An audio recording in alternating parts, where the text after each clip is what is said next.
Khakis. Am I scared? Of course not. Oh, sure, I know the Army's no bed of roses, but it's nothing to be afraid of either. I mean, it's a thoughtful, reasonable organization run by thoughtful, reasonable human beings. Now, the next one of you yardbirds, which I find him out of line, is going to be walking sentry duty until he wears his feet down to the knuckles. You call that a line? The last line I saw that crooked was on the hind leg of a dog. Now, dress it up. Quiet. While I check this here roster. Hey, good buddy, I got like an idea. What is it? We develop a sudden attack of flat feet. Maynard. We take off our shirts and we got no backbones, only yellow streak. Maynard, quiet. Man, I'm Sergeant Floyd W. Ronk, and no wisecracks.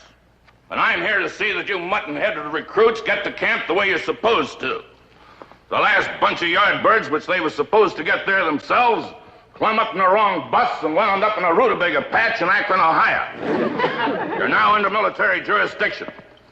And the first one of you which gives me any trouble is going to wind up being court-martialed as the first soldier ever to be court-martialed while still wearing civilian clothes. My poor Dobie. That sergeant's the meanest person I ever saw. Well, such a creature doesn't intimidate me. Of course, we Osborns are a fearless breed. You all know your places? Boo! Good.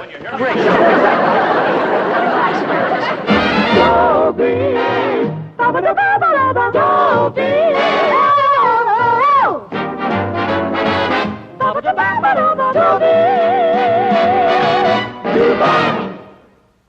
Now, this here busted camp don't leave for a while yet, so I'm going to dismiss you greenhorns. You all know your places, and when you hear me blow this whistle,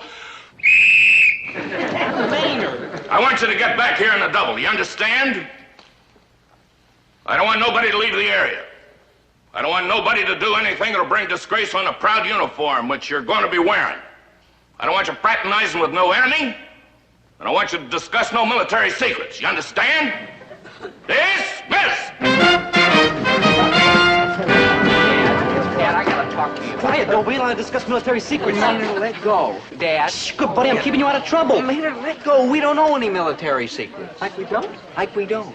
Like, yeah, we don't. Dobie, don't you be afraid of that mean old sergeant. Ah, what reason would I have to be afraid of him? What's the matter? Wasn't you listening to him? First he growls like real mean. All right, you guys. And then he goes, Maynard, never mind. I shouldn't worry about that sergeant, chaps. I long ago learned how to deal with such persons. One simply draws oneself up and stares. They always go away. Very good advice, Chatsworth. But now listen to some real advice from a real veteran With the good conduct medal. Yeah, from WW2, the big war. Now, when you guys get into uniform, remember, keep your nose clean and your feet dry. feet clean, dry. Oh, Dobe, I gotta get home. Maynard, what's the matter with you? I just remembered I forgot to turn off the water in the bathtub. Maynard, forget it. I already did. You know, I mean, your folks will turn it off. Oh, no, they went out of town celebrating. Out of town celebrating? Mr. G, if I was your son and I was going in the Army, what would you do? Get out of town and celebrate, no.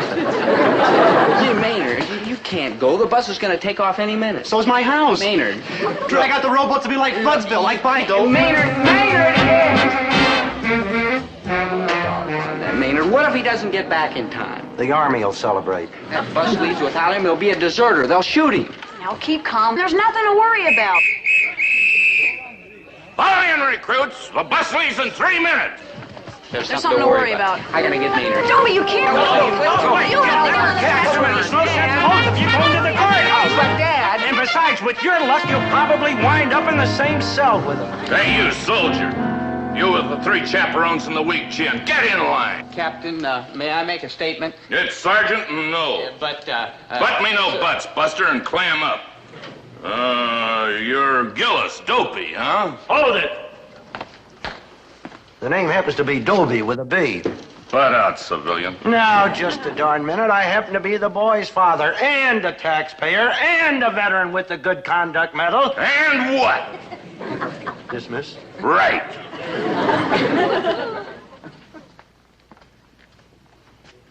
Krebs, Maynard.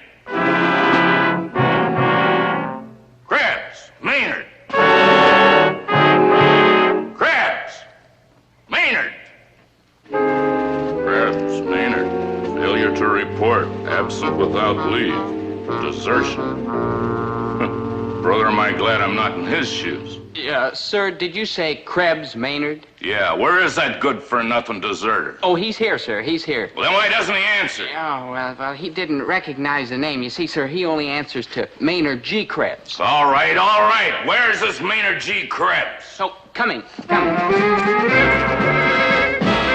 Here he is, sir. Here he is. Whatever are you thinking of? There, Maynard, my little man. He's just never been away from home before. Now, see. Relax, Maynard. Are you Krebs, Maynard G.? I certainly am. Maynard G. Krebs, sir, I'm very anxious to be a member of this fine organization, sir. Libel, slander. Save the tears for the chaplain. On the bus. Everybody on the bus. Come on, move it up. All the way in the back. All the way in the back. Come on, move it up, move it up, move it up. Don't worry, folks. We'll take good care of your boys. And the next time you see them, they'll be trim, efficient, proud, in short, soldiers. It's possible.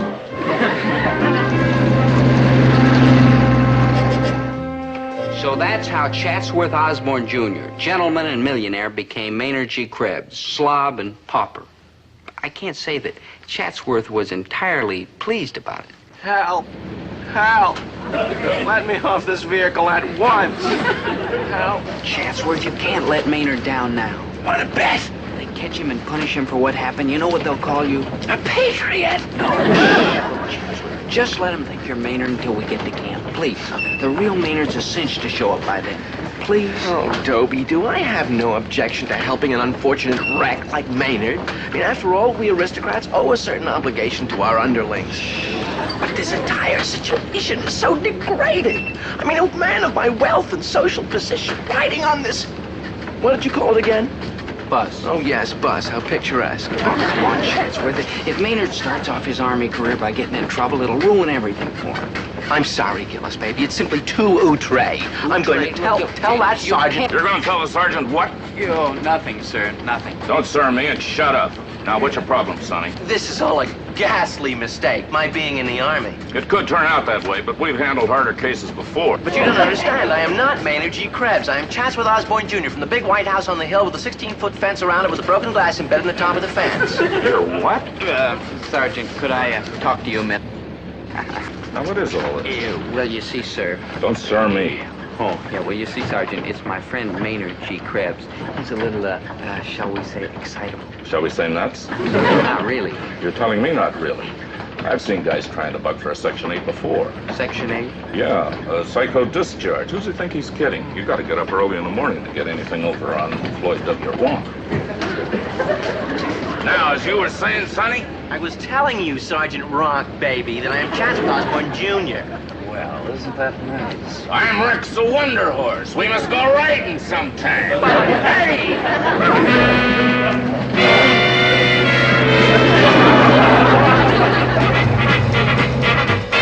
You gotta be kidding. Okay, Maynard, so we're kidding. The bus did not leave with Dobie and with that Chatsworth kid pretending he was you so you wouldn't get court-martialed. See, I knew you were just kidding. Maynard, now you listen to me. Dobie and Chatsworth are going to be in big trouble if you don't head straight for that induction center. Right, I'll drive you up in the truck. We can be there by morning. But if I go up there, they'll shoot me. Maynard. Oh, they put a blindfold over my eyes and a firing squad lines up and it's ready, aim. Rest in peace, Maynard G. Krebs. Are you going or ain't you? Mr. G, Yeah. 'tis a far, far better thing I do than I've ever done. Huh? Dickens, from Dickens, David Copperhead. I read it in school. It's all about this cat who gives up his life for his good buddy. Maynard, you mean you're going? Yeah, I only have one request. What's that? When it's all over, please donate my brain to science. Maynard, you're all heart. That part goes to science, too.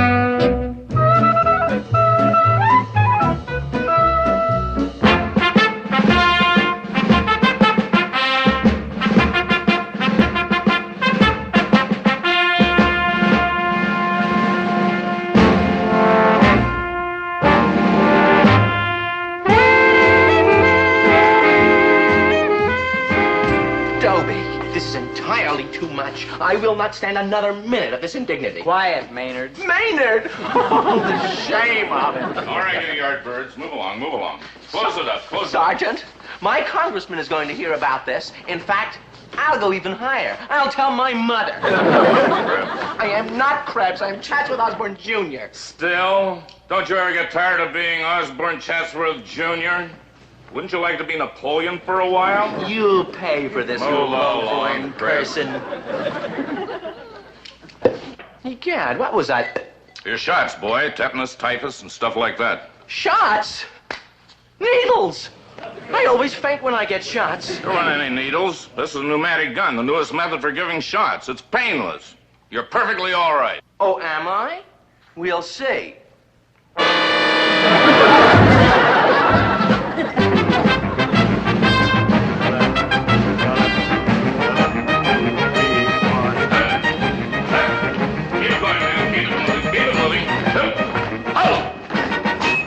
You're beginning to look like soldiers, but not much. Sergeant, oh, Sergeant. Whatever it is, Krebs, no. Oh, mice and rats. At ease, men. We'll call you when we need you. Dobie, how can you do this to me? I mean, we have been friends, after all, despite the difference in our stations. Have you never heard of playing the game? Sorry, Chatsworth, honest I am, but think what they do to Maynard if they find out. Well, think what they did to me.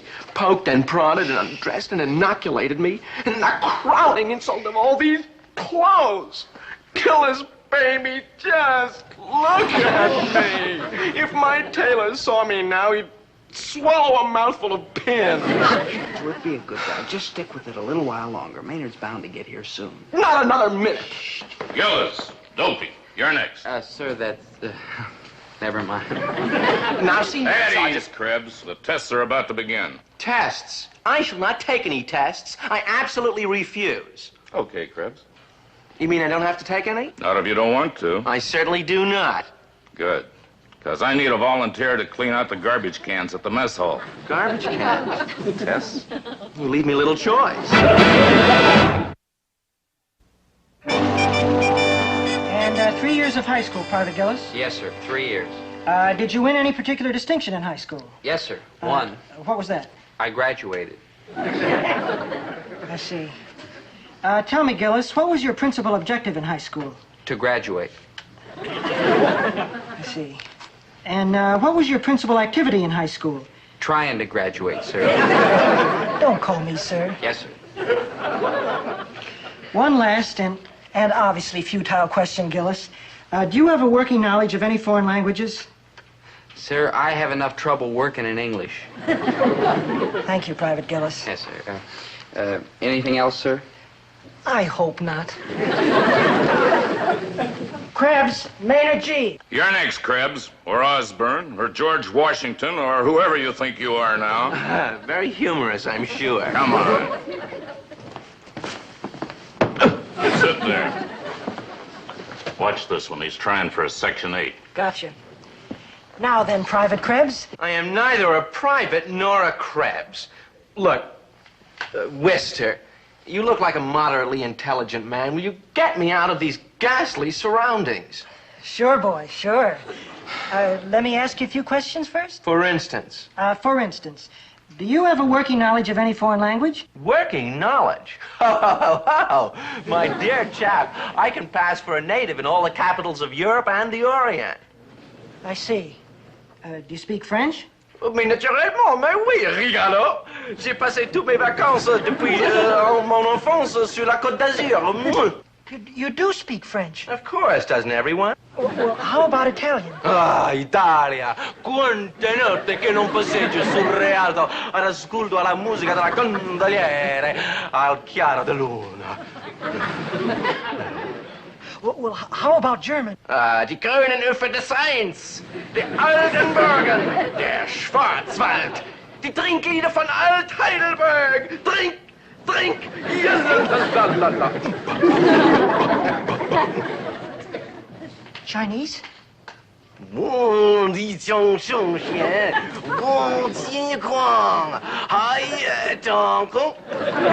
that's an obscure Mandarin dialect. Mr. Krebs, please. Oh, please stay with the Army, sir. America needs you.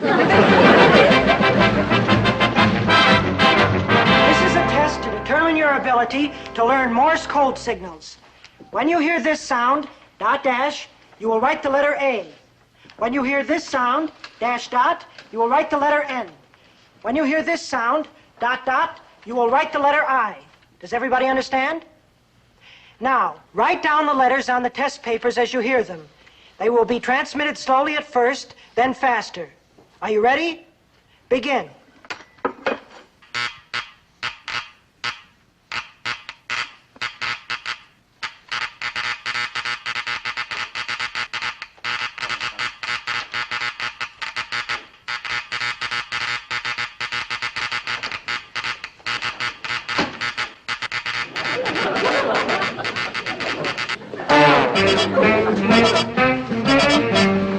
Krebs, where did you learn to do Morse code like that? From great-granddad, of course. Great-granddad who? Great-granddad Morse, you silly.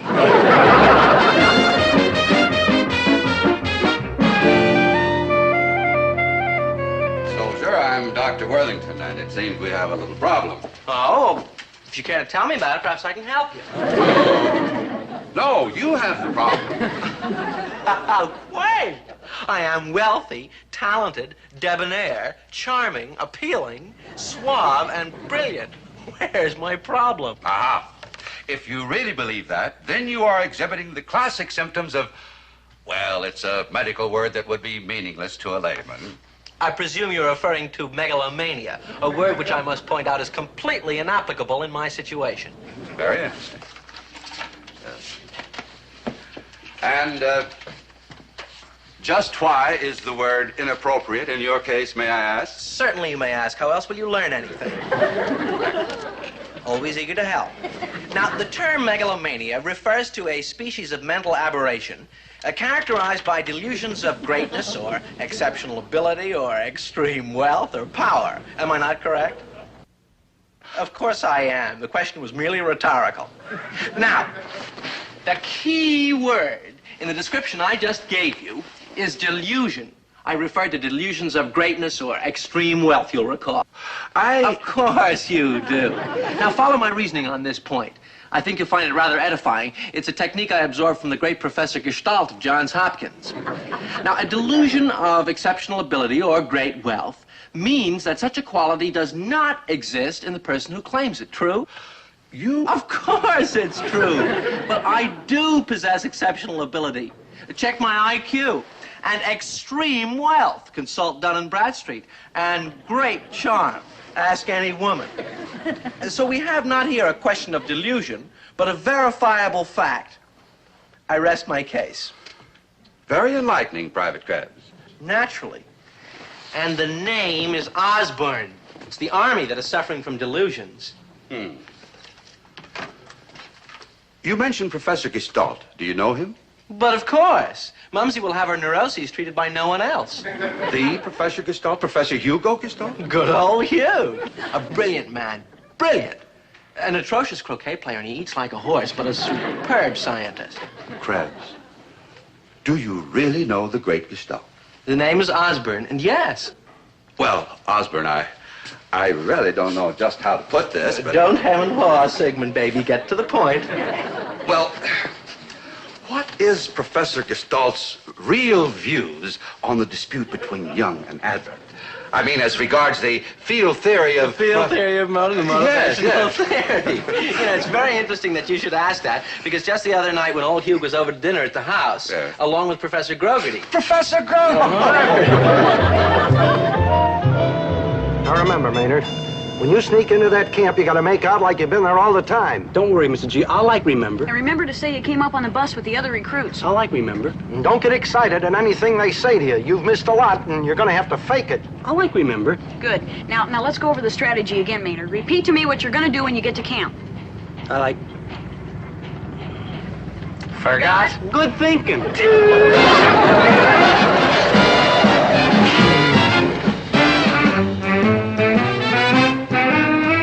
This is positively the last straw, Gillis, baby. I have spent the entire night in this camp, and that oaf Maynard has failed to show up. Well, I am going to disappear. Poof.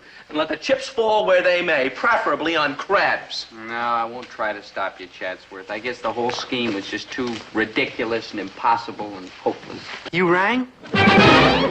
Maynard, we've been waiting for you. Where you been? It takes like a long time to shovel 3 feet of water out of a living room. You're not a moment too soon. I'm through masquerading as you. How'd you get away with it, Chatsy? I'm like taller. Hey, never mind that, Maynard. Quick, put on Chatsworth's uniform. Yeah, like right. Hold on, I say. What? If he takes this uniform, what am I going to wear? My ensemble, like, naturally. The ensemble. Surely you jest. Oh, if you've gone this far, Chatsworth, you can't stop now. Oh, Gad, the sacrifices I make in the name of, what was that word again? Yeah, democracy. Oh, yes, democracy. How wait. Come on, Chatsworth.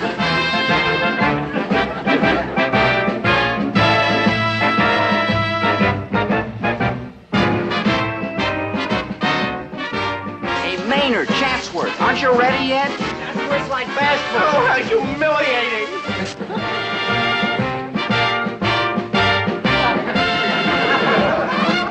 How do we look, huh? I'd tell you, but I'm afraid to use such language on government property. If anyone ever hears of this, I shall never be admitted to Yale.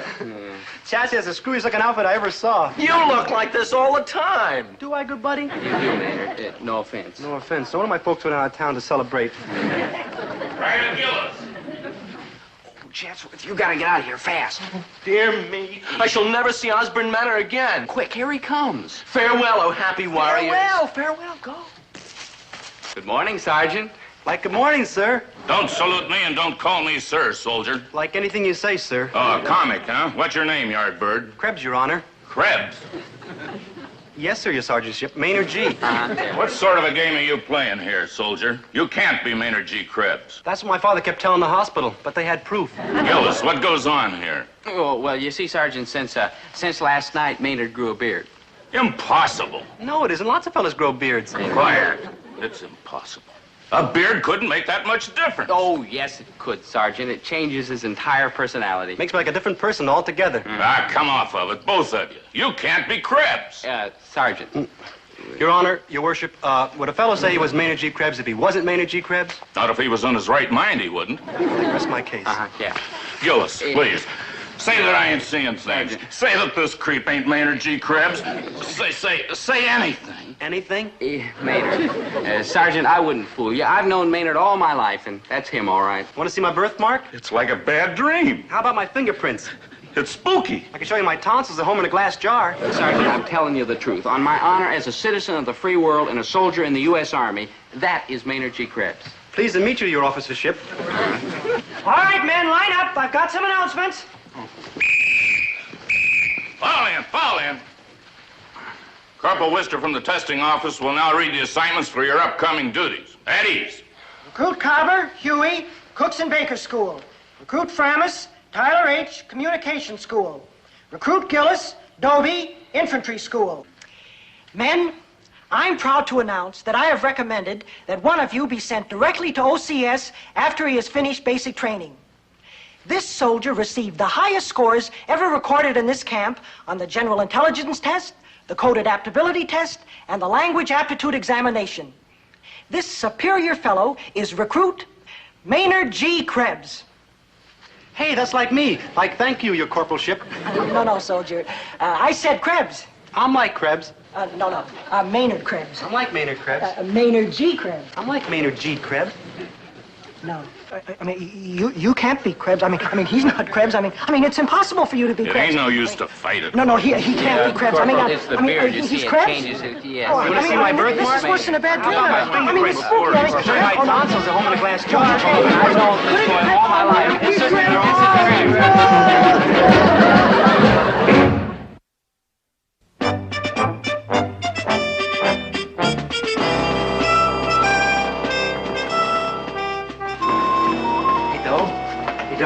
Look, Sergeant, it's Sunday. Oh, hi, Maynard. Like, hi. I just decided I ain't going to that COD. Maynard, that's OCS. Yeah, whatever it is, I ain't going there. Why not? I just found out what it meant. That's why they train them fellas to be officers. I mean, that's for clever, intelligent, superior type people. Yeah, and you don't think you could handle it, huh, Maynard? Oh, I do fine, though, but I don't leave you behind. I mean, who'd take care of you? I thank you, Maynard. You're a real human being. And every inch of me belongs to the U.S. Army. Poor U.S. Army.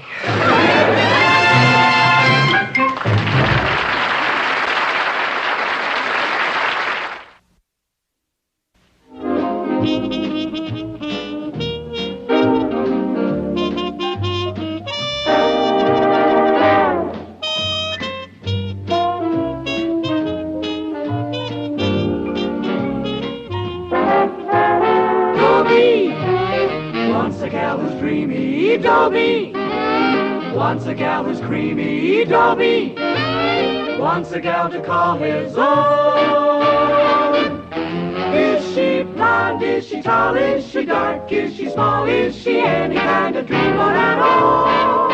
No matter, he's hers and hers alone.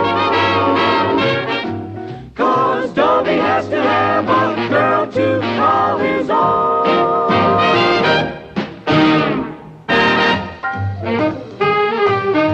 Hi, TJ. Oh, hi, your friend Gillis. Well, you looking right poorly. Like a turkey whose pappy just told him the inside story of Thanksgiving. TJ, it's this Army life. There's something missing. Well, friend, what could be missing? We got all the healthful victuals we can eat. True. We got them movies and speeches and free learning. True. And volleyball and ping pong and them checker tournaments. True. Nice clean bunks to sleep in and pretty new suits to parade around in. Well, friend, what in the world could be missing?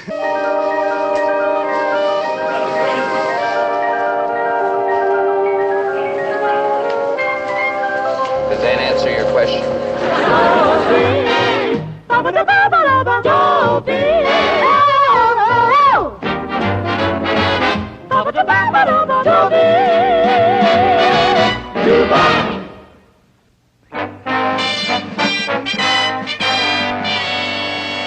Yep, he's enlisted too.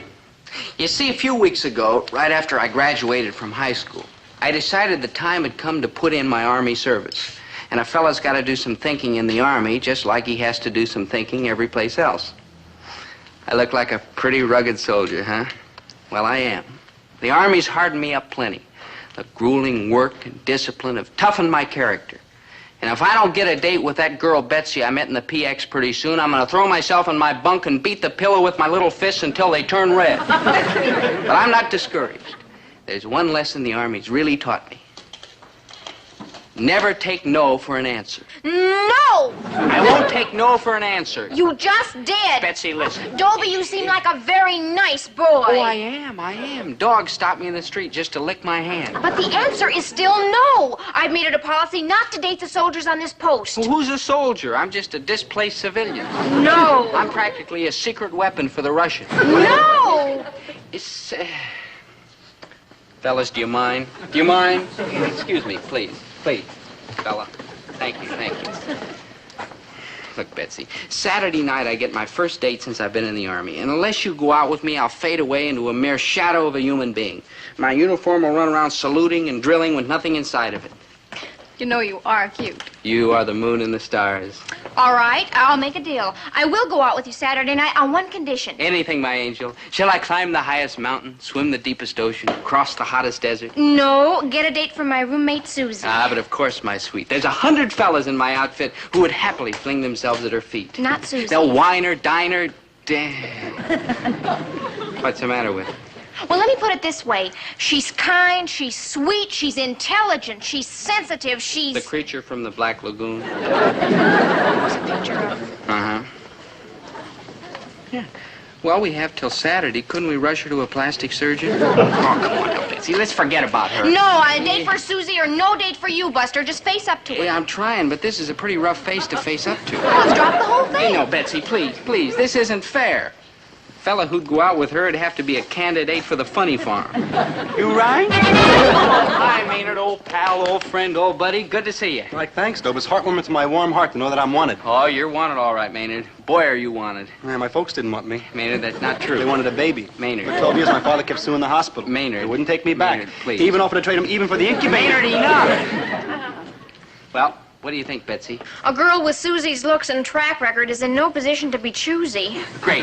Maynard, you're not busy Saturday night, are you? Like, yeah, so what have you got in your mind? Like, forget it. Maynard, this is Betsy. And on Saturday night, we'd like you to go out with her roommate, Susie. Is she a girl? That's open to debate. Now listen, Does she look like you? Well... Yeah, they're practically twins. Then like thanks, but like no thanks, I'm bowing out. Maynard! I mean, chicks are troublesville. They take all the good seats in the bus, they will let me kiss them goodnight, and they giggle about me in the girls' powder room. Girls do that to you? Only the good-looking ones. The other ones like me fine. Oh? Maynard, this is Betsy's roommate. Man, spooky. Man, they don't make like chicks like this anymore, do they? Boy, nobody ever tried to steal her away from me. And she and I... You sure this ain't trick photography? No, believe me, that's the real Susie, every excessive inch of her. Wow. Then you'll take her out? Yeah, for you and this miserable-looking doll, I'll do it. Maynard, you're all heart. And she's all chin. Yeah. Well, Betsy, have we got a date? We've got a date. Oh, boy, at last. You sure this Susie will want to go out with me? No offense, Maynard, but all she'll want to know is, are you alive? What are you going to tell her? Who said life in the Army's cold and lonely? Who said it was solitary and desolate? Men without women. Me. But that was BLB, before lovely Betsy. And that turned me into a VHS, very happy soldier. We always use initials in the Army. And now that I've established this VIP beachhead, nothing's gonna stop me from keeping that date with Betsy. Nothing. I've just been stopped. Like says over there on the bulletin board? Yeah. Trainees are eligible for overnight passes only if they pass the military fitness test. Wow. Yeah, like, wow. That sounds like real fascinating. What's it mean? It means that in exchange for free room and board and clothing, the Army expects us to learn how to be soldiers. Yeah, I knew there was a catch in there someplace. Hey, let's see how we're doing on the test so far. Hey, Dobe, you're in 3rd place. Like, congratulations, good buddy. Never mind me. Let's find you. Do we have to? Maynard, you're 104th. How do you explain this? Like, easy. 104 fellas is all we got. Maynard, if you don't get through these tests, you don't get a pass. And if you don't get a pass, I don't get a date. Hey, Dobe, I got an idea. What? A smashing idea. What? That's dessert. Take it easy, Dobe. Maynard G. Krebs will pull us through. There's only 2 tests left. Personal inspection and marksmanship. And when it comes to personal inspection, well, I have to take my chances on marksmanship. Maynard, when we go out in that rifle range today, you've got to shoot like you never shot before. I always shoot like I never shot before. Maybe that's why I never hit nothing. From now on, things are going to be different. You mean when I shoot, you're going to be like right behind me? Right. And keep score for me? Right. And give me a lot of bullseyes? Maynard, we are not going to falsify. We're going to, shall we say, adjust? Shall we say cheat? Yeah, you're right, Maynard. It means cheat. Let's forget it. Yeah, we're not the kind of fellas that like cheat. I know. It's shabby and deceitful. Low and sneaky. Sordid and disgusting. And mean and rotten. Disgraceful and contemptible. Yeah. Hey, Dobe. Yeah, Maynard? When do we start? Right away. Just this once. Never again. No. Because we did it one more time, we'd be like stinkers. We did it one more time, we'd be like caught. True, yeah.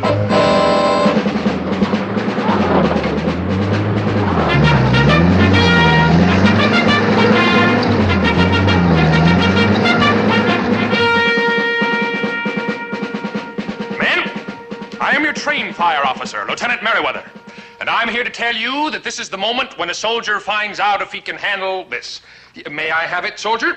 You can keep it, Lieutenant. I know there's lots more. Be quiet, Private Krebs. Men, this is the best friend you've got in the world, your M1 rifle. The backbone of this man's army is the GI in the front lines, aiming his rifle at the enemy. Remember Valley Forge, remember Gettysburg, remember San Juan Hill. Private Krebs, what are you doing? Remembering. All right, men in the first detail of the firing line, second detail, scoring stands. Up! Your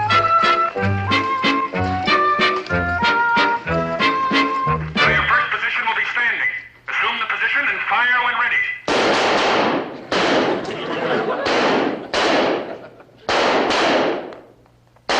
Your next position is kneeling. Fire when ready.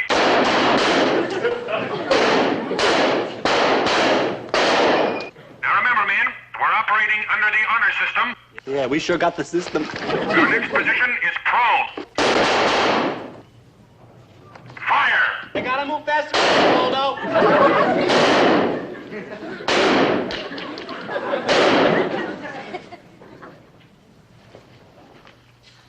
Oh, all bullseyes for Krebs, eh? Yes, sir. Very good. Like naturally. Watch, Lieutenant, the hard way.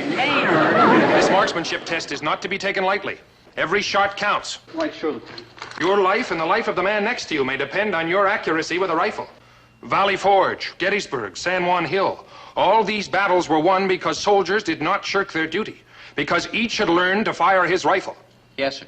And someday the lives of many fine men may depend on what you do here today. Right, sir. Your country's counting on your honesty, loyalty, and devotion to duty. Right, sir.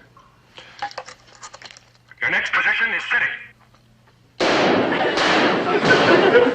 Another bullseye, huh, Dobe? Now, your country is counting on your honesty, your loyalty, and your devotion to duty. Valley Forge, Gettysburg, San Juan Hill. All these battles were won because soldiers did not shirk their duty, because each had learned to fire his rifle. Someday the lives of many fine men may depend on what you do here today. Hey, Dobe, I'm talking to you. Another bullseye, huh? No, Maynard, you missed the target completely. Oh, boy, all bullseyes, huh? All clean misses, soldier. Oh, Dobe, you're joshing. Yeah, that's what you're doing, joshing. A good soldier does not josh about such matters. Good buddy, this is me you're talking to, Maynard G. Krebs. Private Maynard G. Krebs, soldier in the United States Army. And I will grade your atrocious marksmanship as it deserves to be graded. What about Betsy? What about Valley Forge? What about Saturday What night? about Gettysburg? What about... And don't forget San Juan Hill, you gold brick. You gonna wake her something? It's for your own good, you great fool. Oh, Dobe, you ain't well. You know what you're doing? Only my duty, soldier. Only my duty. All right, you name it, and that's what I am. A rat, a cad, a heel, a good-for-nothing, a... Backslider, an Indian giver, a sneaky sneak. Betsy, calm down, please. I'll get your roommate another drink. No. I'll find a fellow with bad eyesight. No. I'll steal his glasses. No, Susie will only settle for Maynard. She says he sounds cute. Betsy, if there's one thing Maynard isn't, it's cute. In fact, he's weird. Some loyalty. I thought he was your best friend. He is. I just happen to dig weirdity. Now, look, Betsy, let's forget about Susie. No Maynard, no date. Listen, Betsy. No soap and goodbye, traitor. Hello, traitor. Maynard. Double-crosser. Maynard. Arnold Benedict. Maynard, that's Benedict Arnold. You made your point. Betrayer. Maynard, please. Wilton Wormsby. Wilton Wormsby? He rode the boat for Arnold Benedict. I read all about him in a book called The History of Low-Down Rat Fink Traders. Believe me, Maynard, I can understand why you're mad. You only, ruined my life, that's all. You robbed me of the only chick I can go wig for. You never even met her. Like, farewell, Susie. Like, adieu, my dearly beloved spook. Fellas, do you mind? Please, do you mind? But please find it in your heart to forgive me, Maynard. I did what I did for the noblest of all human motives, patriotism, love of my country. You heard what the lieutenant said. The backbone of this man's army is the GI pointing his rifle at the enemy. Remember Valley Forge? Remember Gettysburg? Remember San Juan Hill? I wouldn't mind visiting them places, but I wouldn't want to live there. Those battles were won by American boys who knew how to shoot straight. That's why I had to do what I did on the rifle range. You mean on account of this patriotism jazz you're dumping Betsy? I could not love her half so much, loved I not honor more. You're like a real human being, Dobe. But we're not licked yet, soldier. Yeah, we're not licked yet, soldier. We're not? We're not. We can still keep the date if you pass that Saturday morning inspection. Your Dobe. bunk will be spick and span. Dobe. Neat and trim and tidy. Dobe. Bright as a penny, clean as a whistle. Dobe. What is it, Maynard? This is Maynard G. Krebs. Have you ever seen my bunk?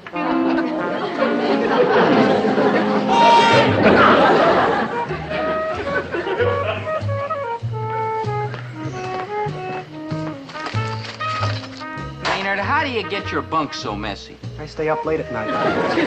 No, Dobe. I timber!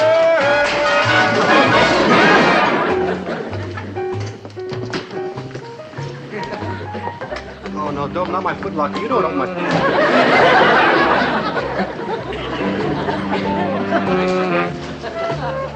I get lonesome. Maynard, I've got to clean up this place. It's got to be done because nothing's going to stop me from seeing Betsy. It's a big job, but I'll work like a bulldozer. You're all heart, Dobe, except for the party that's bulldozers. Dobe, no. Don't make me get rid of him. He's just like the bunny in my story.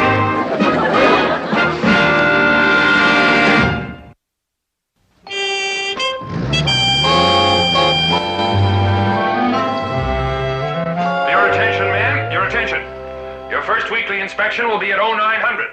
And make sure your clothes, bunk, and locker are in the proper order. That is all. That's right, you friend. Please, Private Sprouse. How do you, friend? Never mind that. You're in the Army now, soldier. Use the proper form of address. Oh, friend lieutenant. I went and found Private Gillis just like you told me. Oh, a good. Send the fine lad in. Oh, sure enough, neighbor. Gillis! Private Gillis reporting as ordered, sir. At ease, Private. Gillis, I've had my eye on you. You're a soldier.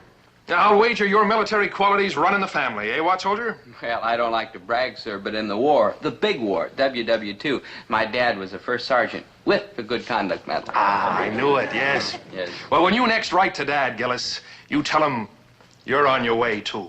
Up the ladder. Sir, you mean... Right. I'm appointing you... Now, hold on to your insignia, man. I'm appointing you acting corporal of your squad. Acting corporal? You mean the leader man of all us boys? Right. Acting corporal? Right. Temporarily in charge of your entire squad. Oh, thank you, sir. Thank you, thank you. And your first assignment will be to conduct the inspection of your barracks tomorrow. Dismissed. Yes, sir.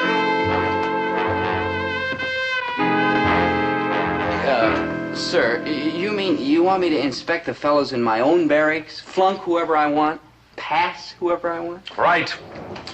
When I find a good man on my team, Gillis, I'll let him catch the punt and run with the ball. No, that's what it'll be, sir, a ball. Yes, sir. Thank you, sir. Thank you. Yes. Oh, remember, now rank means responsibility. I'm counting on you to do what should be done. Oh, I will, sir. I will. Yes, heavens to Betsy, I will, sir. Yes.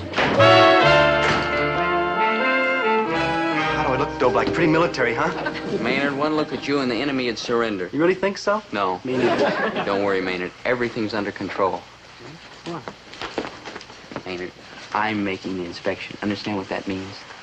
Yeah, it means you're going to cheat and Maynard. falsify. That's a just. Yeah, adjusted the score on the inspection, so I pass. Right. Like right. Like wow. Like, wait.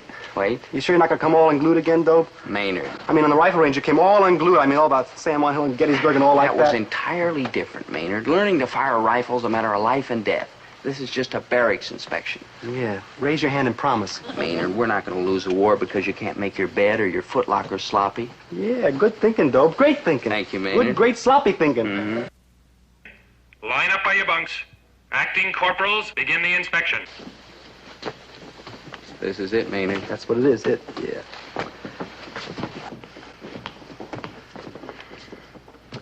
Those blankets should be tidier, soldier, and those corners could be trimmer.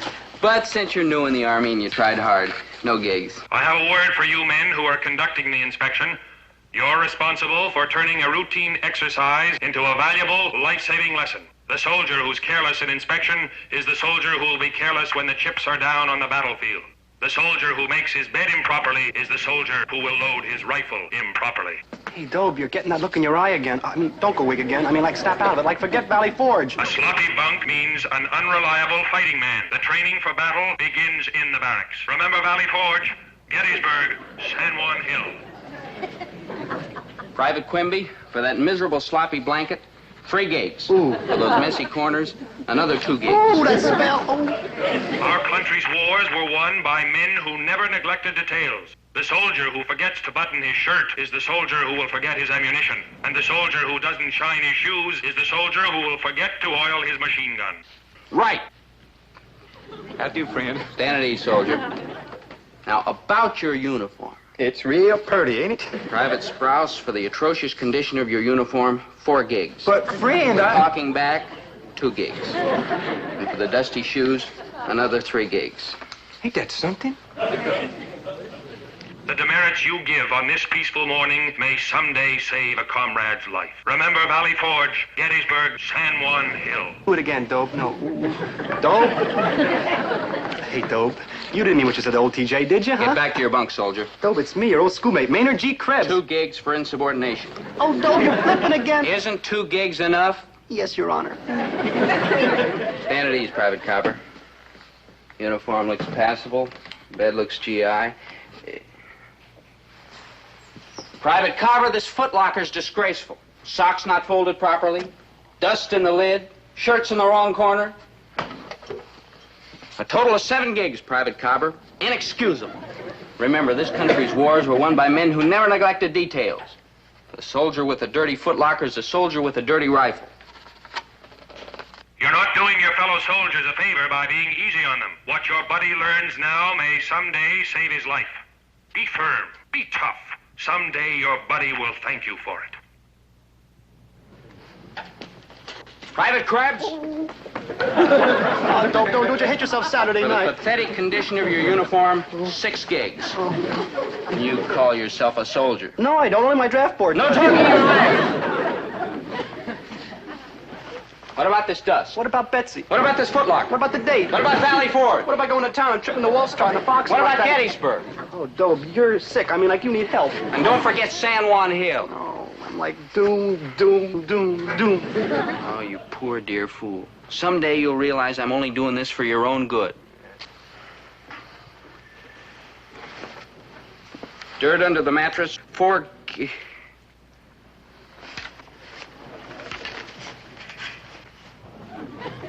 half a hamburger. 5 gigs. And up! Everything under control here, Acting Corporal Gillis? Everything except this man, sir. Krebs, Maynard G. Well, you've been mighty rough on him. Just doing my duty, sir. Tell me, isn't this Krebs a personal friend of yours? Yes, sir, but to quote the lieutenant, rank means responsibility. Well spoken, soldier. But rank must learn to temper justice with mercy.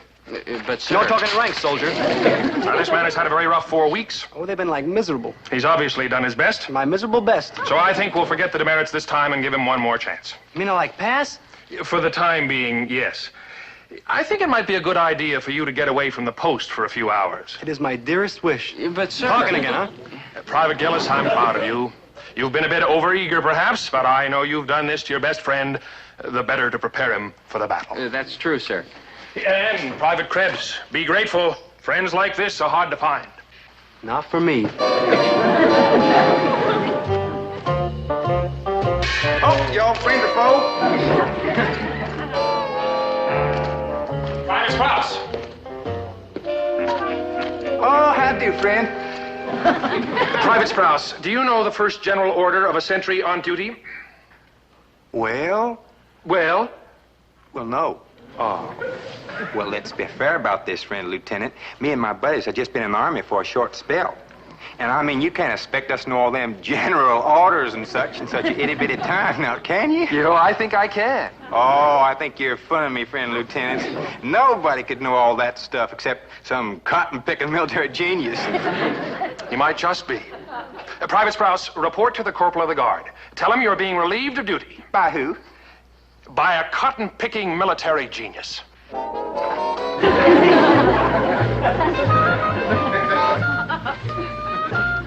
Hey, Dobe, like... Beat it, Maynard. I'm not allowed to talk to anybody when I'm on sentry duty. I just want to tell you, I got out of camp okay. Swell, Maynard, swell. Susie was waiting for me right outside the gate. Hey, man, she's more fun than a barrel of monkeys. Good, She good. even looks like a barrel of monkeys. Maynard. Oh, man, what a spook. I'm sure the two of you will be very happy. Yeah, and I wanted to tell you, you don't have to worry about standing up Betsy. I got her like a date. Like a date? Hi, Dobie. Locked up for the evening, friend. Betsy. Bye. Bye. TJ, Maynard.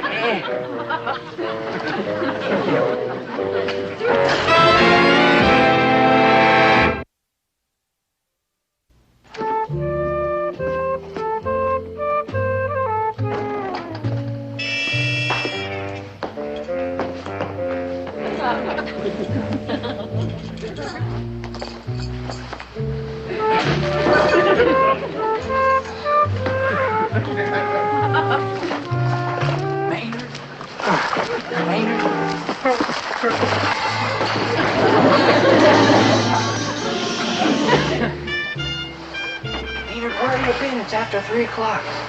Man, what a night. First we went to the movies. Never mind that. How did Betsy and TJ get along? Oh, you got nothing to worry about, Dobe. I don't think they like each other too good. Great. How do you know? I think all through the movie she wanted to hit him. Really? Yeah, so he kept holding her hand so she couldn't do it. Man, how bored they got with each other. No. Yeah. By the end of the picture, he was sound asleep with his head on her shoulder. And she kept trying to wake him. She kept kissing him, but he wouldn't wake up. No, he just kept sleeping. Good night, Ray. You ought to see the picture, Dobe. It's the Good monster night. that devoured Good night. Cleveland. Hey, Dobe. Dobe. Good night, Dobe.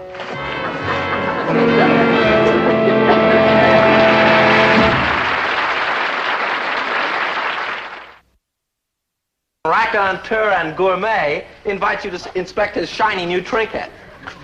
Kindly refrain from pinching the metal, girls. Oh, Chatsworth, it's adorable. Yes, it is, rather. We got it as an accessory with one of Mumsy's big cars. Chatsworth, it must be simply smashing to be so rich and debonair and mad about towning. Now, stop that now, or I shall become too big for my britches. Imported llama's wool, of course. Chatsworth, why, a girl would rather go out with you than any other fellow in this whole town. You're the most desirable and gallant and... Your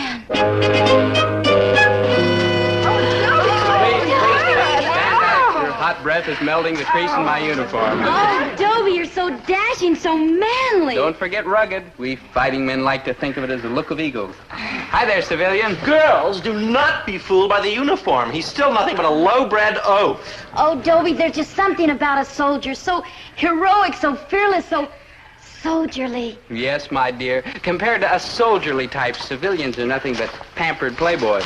Oh, I'll bet his mother still has to feed him. Oh, come now. Where did you ever get such an utterly fantastic... Chatsworth. Now, you come here at once. You rushed off without finishing your lunch. Mumsy, please. You didn't finish that nourishing porridge that I personally supervised. Oh, Trembly, must you? Dobie.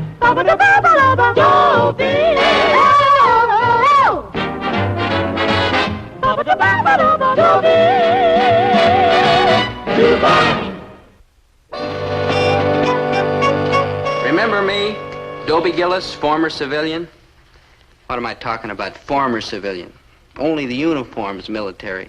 The rest of me's is as civilian as a pair of black and white shoes. But there's one thing I've got to give the Army credit for. Teaching me how to be a man. Right? Right. No babying, no spoiling, no pampering. And I can hardly wait to get back to civilian life to have somebody start babying and spoiling and pampering. Not that anybody ever did. Not me. But on the other hand, you take Chatsworth Osborne Jr. No, Mumsy, no. I shall not eat one more spoonful of caviar. Stop your yapping. I am not yapping. Mumsy, I have something to tell you. I am leaving home. The little bird is flying from the nest. Oh, will you stop those ornithological references? I have had a... Chatsworth, you are leaving home. Precisely. Ah. I'm going out to face the world. Ah. I've enlisted in the Army. Oh, ooh. I shall become a bold warrior. Oh, every day you sound more and more like your uncle. Stupid J. Osborne. I have had my fill of being a pampered playboy. I long to be manly, dashing, gallant. I, too, wish to have the look of eagles. Oh, but you do, boy. You look more like an eagle than anyone I know. Mumsy, please. Especially around the beak. Mumsy, I am determined to succeed on my own. Oh, what rot. It's impossible for you to succeed without your mother's help. You're far too nasty. That's where you're wrong. I was elected manager of the basketball team without your help. After I bought uniforms for the entire squad. Oh, let's face it, Chatsworth. Without me, you are an utter dud. All the more reason why I should leave home instantly. I am leaving for camp immediately, where I shall become a soldier, a fighter, a hard, tough man among men. Trembly. Yes, ma'am. Remember to pack all my lamb's wool socks and several electric comforters. I hear tell those beastly bags are not even steam heated. This army that has accepted you, is it the American Army? Mumsy. Oh, well, I won't have it, that's all. You can't go because I forbid it. Now, Chatsworth, it seems but yesterday since I fed you, tucked you in, sang lullabies in my glorious contralto voice. It seems but yesterday. Beg pardon, madam. It was but yesterday. Now, you want to believe a calendar or what is within a mother's heart? Oh, yes, madam. Mumsy, I am going, and nothing you can say or do will stop me. Ta-ta. I must away to the conflict. 1, 2, 3, 4, cross the room, and out the door. Oh, he is a nasty boy. Oh, he's is independent, but he is nasty. Hello, a long distance. Give me, well, whoever's in charge of the army. No, you idiot, I don't want to join it. But I may have to buy it. See how unpredictable and dangerous life in the Army can be? We learn to deal with flame, flak, fire, and then along comes a new and even more frightening menace, like Mrs. Chatsworth Osborne Sr. But I'm proud to state that we are now prepared to meet whatever horrible disaster we'll ever have to face. You rang?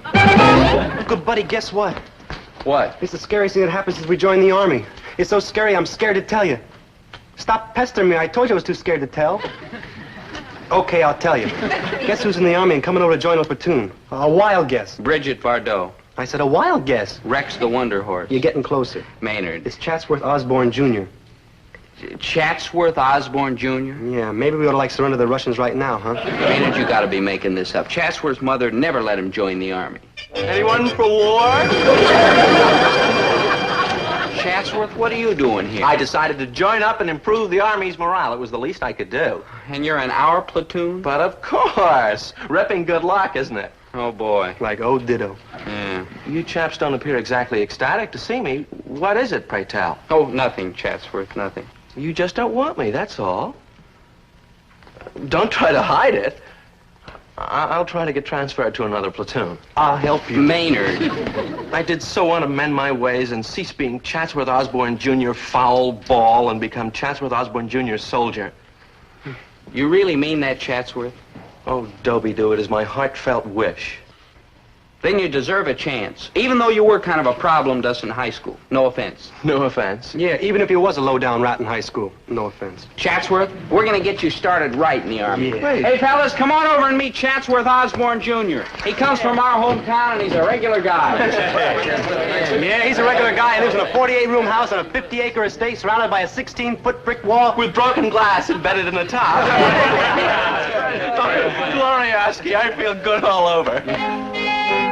So Chatsworth Osborne Jr. joined the Army and tried to adjust. It wasn't easy for the Army or Chatsworth Osborne Jr. But he forced himself to act and talk just like one of the boys. But one always vacations at the Riviera following the polo season. Doesn't one? All right, men, fall in.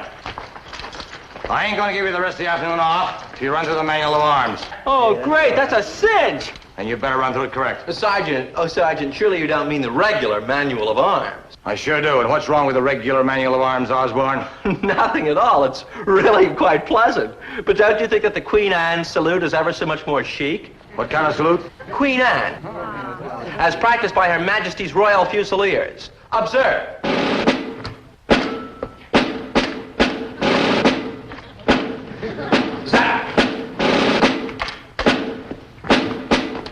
Hey, that's pretty sharp. None of you jokers gets off until you learn that Queenie salute like Osborne here. No, sure. Now fall out and teach them good, soldier. Never fear, Sergeant. I shall turn them into precision-drilled fighting machines.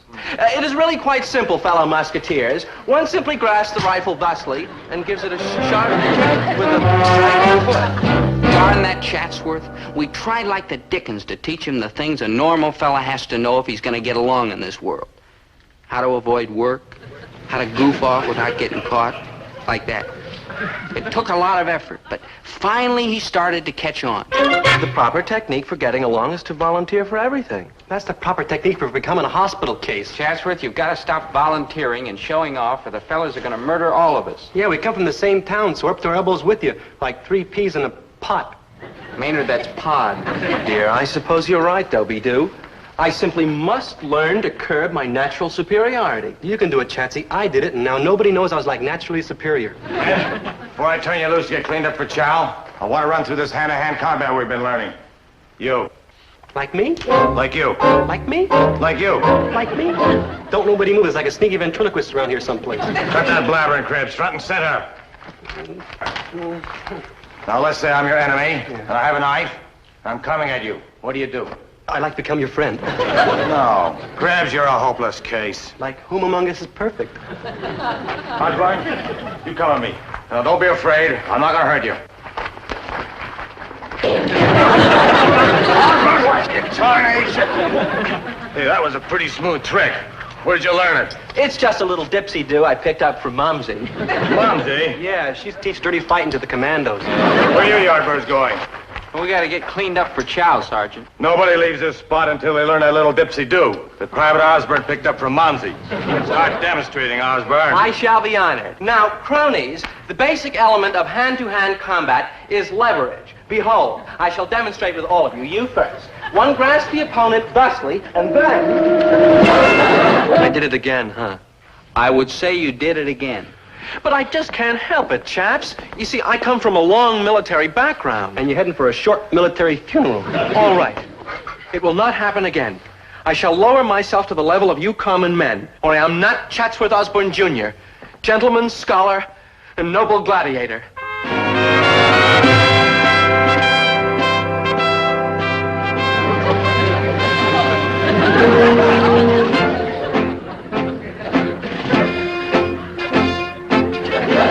The bags are packed, madam, all 12 of them.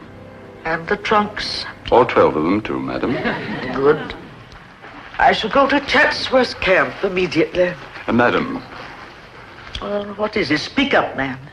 no offense, madam, but below stairs we're wondering if you're not taking Master Chatsworth's enlistment just a trifle too seriously. Nonsense! Whatever gave them that idea?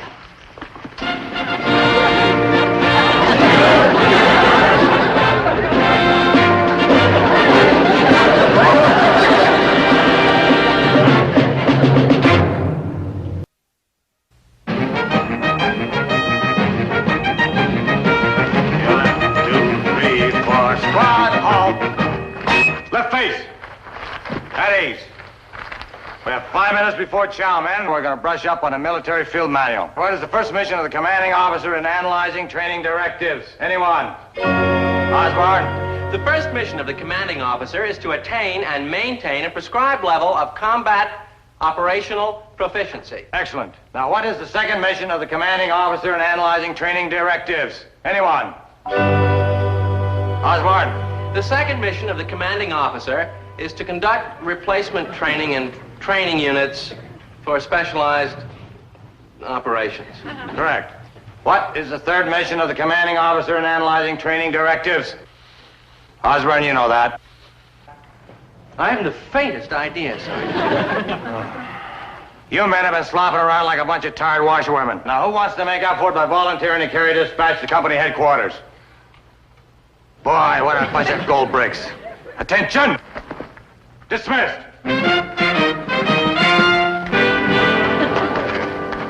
Tell me, pray, compatriots, how have I been doing these past few days? Pretty good, Chatsworth. You can see for yourself. Some of the fellows are even starting to like you. Even me. And that ain't easy because inside I really hate you. Observe how I've been meeting this challenge as I meet all others, with courage, determination, and stunning success. Now I'm starting to hate you on the outside again. And Mumsy, poor dear thing, she said I wouldn't amount to a hill of beans. Ha! Ha! Ha! Ha! You think that I'm going to settle for a chenille bedspread for my little boy's bed?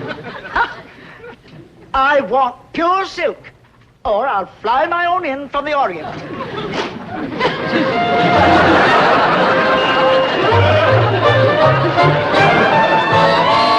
Mumsy! Oh, Chatsworth, my soldier lad. How do you like what my decorating crew did to this dreary barracks? Hello, Mrs. Osborne. Greetings, Mrs. O. Good heavens, when did the invasion take place? Oh, no, Mrs. O. I'm Maynard G. Krebs, a soldier in the armed forces. Mumsy, I cannot take any of this. With the help of Gillis and Krebs here, I am determined to succeed on my own merit. That's a wizard idea, but you have absolutely none. Mumsy. No Osborne man has any merit. Mumsy. No Osborne man has room for any merit. He's too filled with nastiness. But, Mumsy, I thought that we had... No, from now on, I'll do all the thinking. And if there is a problem, and mind you, Mumsy doesn't allow that often, I will be right here. Like right here in the barracks? Like right. Like it'll be embarrassing. Like that's your problem, Buster. But Chatsworth will be here for 6 months, Mrs. Osborne. So, 6 months I could do standing on my head. Holy jumping up and down. Will you look at that? Who are all always jabbering ragamuffins? These are my bunkies, Mumsy. Well, from now on, Mumsy will be your bunkie. I put a wall off the end of that room for my living quarters, and I'll have Trimbley and the valet in here with you. Now get out.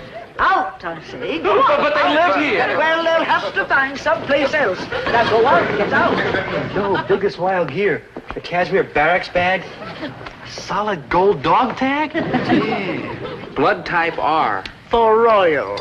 With the blood type set in seed pearls. There must be some mistake, sir. None of my men would. Kid. Hut. Madam, who are you and what are you doing in these barracks? 10 hut. This insubordination will cease at once. Sucking your guts, soldier. Throw out your chest. Straighten your back. State your name, rank, and serial number. Leroy J. Stonehenge, Colonel, United States Army. Serial number 40. Now cut that out. Sergeant, this is the woman who struck 3 MPs with an umbrella. But, sir, And tried to run over 2 more with a furniture truck. They refuse to obey my command to deliver the television set. Madam, by what authority do you dare invade this post? By the highest authority in this world.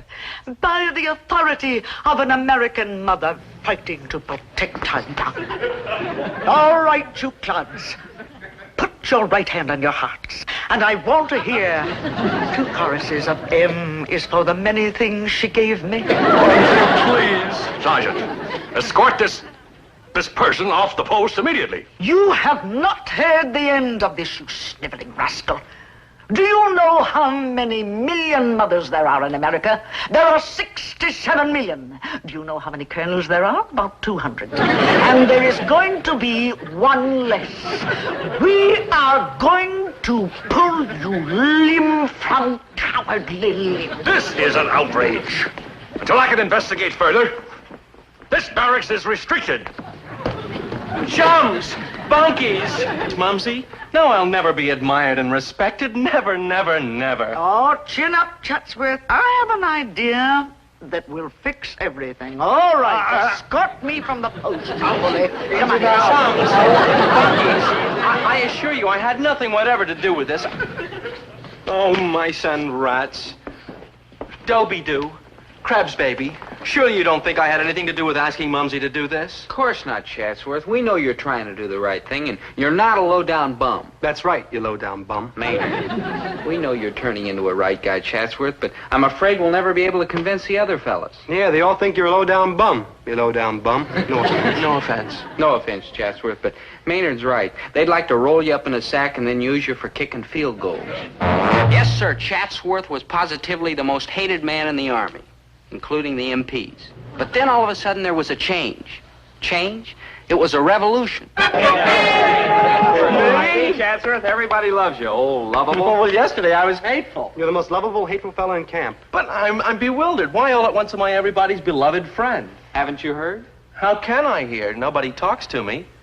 But whatever the reason for my sudden overwhelming popularity, I'll wager I know who's behind it. Now, gentlemen, as you see, I have bought up all the lands in all directions adjoining this army post. Now, I will show you a full-scale model of the recreation center which I intend to donate to this army base. We are most anxious to see it, Mrs. Osborne. Naturally you are. Very well, stand by, hats off, and voila. Where? This is the recreation center I will donate to this post. Mrs. Osborne, you are a jewel in the crown of American motherhood. Oh, please, no fawning, Colonel. Now, here we have the 5 indoor swimming pools. Here are the tennis courts. Here's the polo field. Over here, we will maintain 28 lanes of bowling, 4 ballrooms with continuous floor show, and a free gown. Bully. Quiet, please. And that high tower will be my living quarters. As you know, I will take up residence on this post. We wouldn't have it any other way. Naturally. Well, gentlemen, I have 10,000 cubic yards of cement to pour before dark, so you will excuse me. Oh, Mrs. Osborne, just one more thing for the press releases. Now, what are we calling this glorious pleasure dome? Why, the private first-class Chatsworth Osborne Recreation Center. What else? At ease, soldier. What? Well, I'll see about this. Like, hey, here he comes. Come on, fellas, all together. For he's a jolly good fellow, for he's a jolly good fellow. Yeah! Golly, chaps. Do you really and truly mean it? Am I really and truly a jolly good fellow? Yeah, like the jolliest and like the goodiest. Chatsworth, you're everybody's friend. Hey, let's give him a ride through camp and prove how much we like him. Yeah. Would you all love me just as much if there weren't going to be any recreation center? Oh, yeah! Oh, thanks. Because there isn't going to be any recreation center. What happened, Chatsworth? Your mother backed out? Oh, no. Mumsy's dead game. You mean the Army won't go for it? The Army has approved everything. Then who's like putting the whammy on this deal? I am. Like you? Like I. You mean no 28 lanes of bowling? Try to understand. And no 4 dance halls? Try. No free chewing gum? I'm absolutely desolate, Bunkies, but... Chatsworth, this note. How dare you tell me to stop construction? I've a good mind to take away your shiny new yacht and your platinum motor scooter. Mumsy, money isn't everything. Money isn't everything. Oh, doctors, nurses, medics. Oh, this boy is not well. Stretcher bearers. Mumsy, I am quite well. Oh, ridiculous. No Osborne says money isn't everything unless he's completely out of his head. Now, hear me, Mumsy. I am simply trying to tell you that it is impossible to buy respect with basketball suits and recreation centers. Well, how else would a schnook like you win respect? But that is the only way I can win it. I suppose I shall have to learn to get along without it. I take that to mean that you are to try to get along without your mother, too. You bull-headed, persnickety boy. Well... Now, hear me out, Mumsy. The Army brought me up here to try to teach me to protect you and all the other Mumsies in the USA. Now, how can I learn to protect you if you're up here trying to protect me all the time? You protect me? But you're just a boy. A boy? A little boy. Mumsy, how did you just describe me a minute ago? Bull-headed and persnickety. And how do you describe the grown-up Osborne men? Bull-headed and persnickety. You mean? Exactly. The Mumsies are always last to know. Oh, why did I let them cut off your curls so soon? I told them 14 was too young. There, Mumsy. I've grown up, that's all. Your little boy has grown up. When I get home, I'm going to take your first little blue sports car and have it dipped in gold. And you won't try to force the recreation center down our throats? Of course not.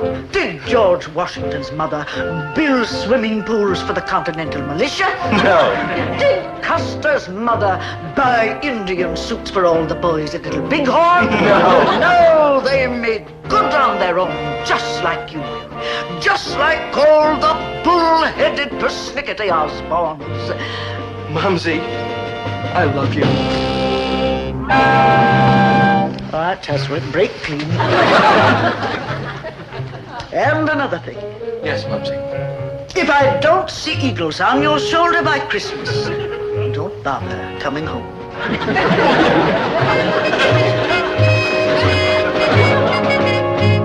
Maynard, that Chatsworth's quite a guy. Dobe, how can you say such a thing about a creep who slickered us out all that free chewing gum? Maynard, let me put it to you this way. You're sitting in a foxhole alongside another soldier, see? And the guns are firing and the shells are exploding all around you. Me, Dobe? Maynard, it's just a for instance. Now, if you were in this foxhole, what kind of fellow would you like this other soldier to be? I don't want one soldier. I want like a whole regiment. Maynard, the soldier fighting beside you ought to have guts. Good old-fashioned guts. Like true. Like true. And I give you the first man in history with the guts and the courage to stand up to Mrs. Chatsworth Osborne Sr. Good buddy, chum, foxhole pal. Hold on, chaps. What's going on? No offense, Chatsy, but we love you. You're not saying that just to make me feel better. You really mean that? Sure we mean it, Chatsworth. You're on your way. Before long, you'll be one of the boys, a real soldier in the U.S. Army. Just like me. Oh, for joy, for joy. If the Army can take the two of you, then bring on the enemy.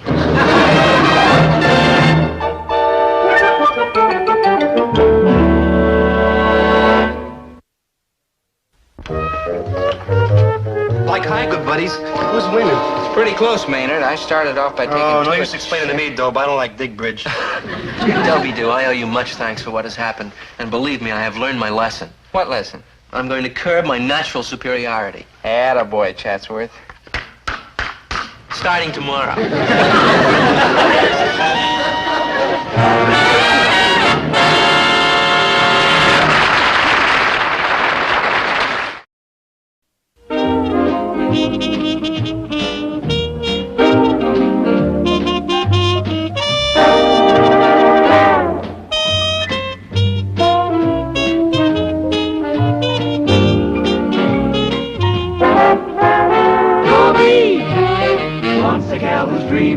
Dobie, wants a gal who's creamy. Dobie, wants a gal to call his own. Is she blonde? Is she tall? Is she dark? Is she small? Is she any kind of dreamboat at all? No matter, he's hers and hers alone. 'Cause Dobie has to have a girl to call his own.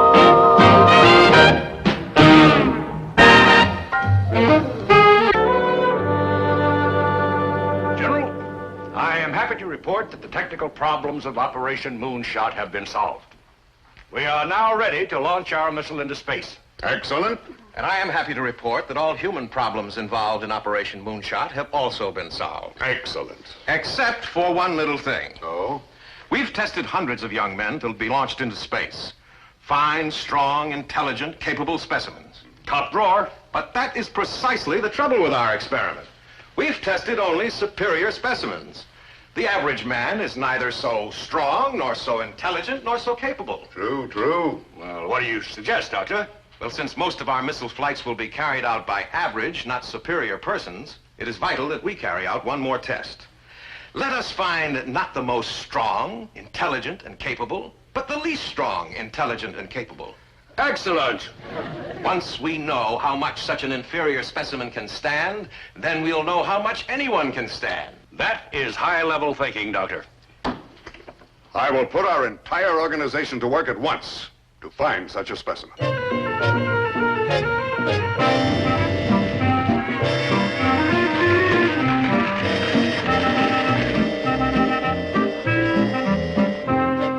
Gentlemen, our calculating machines have been working day and night sorting out candidates for Operation Moonshot. Well, have you found our man? Scientific technology has come up with exactly the man we're looking for. The least strong, least capable, least intelligent human we could possibly find. You rang? Dobie,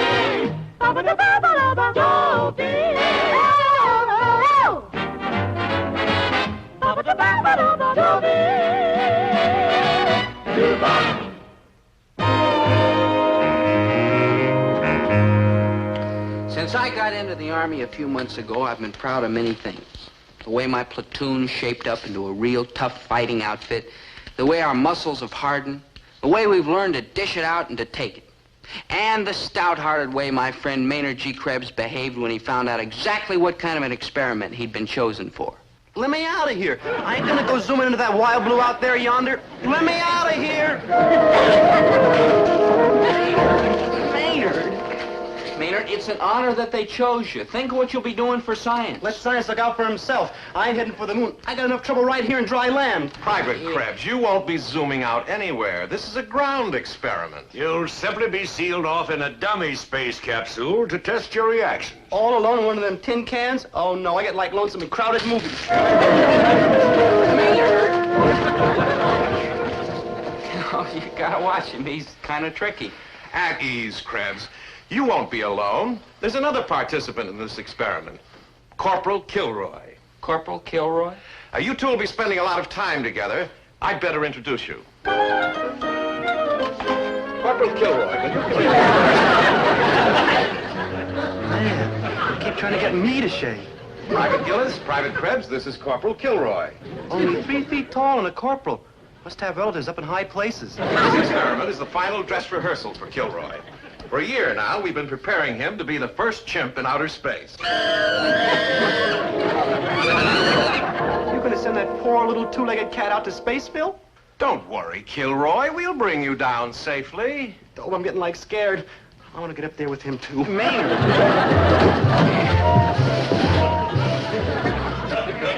I warned you to be careful. That creature is the backbone of our experiment. And so is the chimp. We're trying our best to calm them down, sir. They're both frightened to death. Well, talk to them. Tell them they have nothing to fear. Use reason, common sense, logic. Well, according to our survey, that might work on the chimp, sir, but I'm not so sure of Krebs. Sir, may I talk to Private Krebs, please? Oh, yes, go ahead, son. Do your patriotic bit to save Operation Moonshot. Yes, sir. Maynard, it isn't often that a fella gets a chance like you're being offered to serve your country, to serve science, to make this a better world. Couldn't I do all them things home in bed? This is the kind of assignment a man should be proud to undertake. If you go through with it, you'll be a better man, and civilization will be better off because of your contribution. Gee, Dob, I'm getting like all misty. There, Maynard. There, Kilroy. If I can do it, you can do it. Krebs and that chimp are going to present tremendous difficulties. Locked in that capsule for a month, there's no telling what they'll do. What we need is somebody to control them. Exactly. Dr. Halsey, you mean... Right. There's only one other man absolutely essential to the success of our space program. Yes. No! Couldn't we, trade this gig in for 8 years on KP, huh?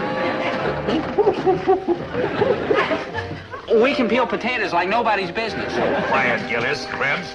Now, I order all of you to stop being afraid. This is only a dummy space capsule. It's never going to leave the ground. The real one is over here. This is the one that's going up into space. Now, you three pioneers are going to be sealed off in this capsule for the next 30 days. That's so we can observe your behavior under the cramped conditions, the endless monotony, and the terrible loneliness of space control. You'll eat nothing but the concentrated food pellets in this glass jar. Once that porthole closes, you'll be as completely cut off from the outside world as if you were actually racing towards the moon. But couldn't we make it like a short trip like to Cleveland? From time to time, we'll observe your behavior through the porthole. Any more questions before we close the porthole? Yes, sir, Colonel. I have a question. Ain't I too puny and sickly and all right, delicate to then. make a Good luck, Welcome to Insecure Airlines. Maynard. Care for some chewing gum? Look. Coffee, tea, or milk, sir? Maynard, take a nap. Wake me when we pass Cleveland. Maynard.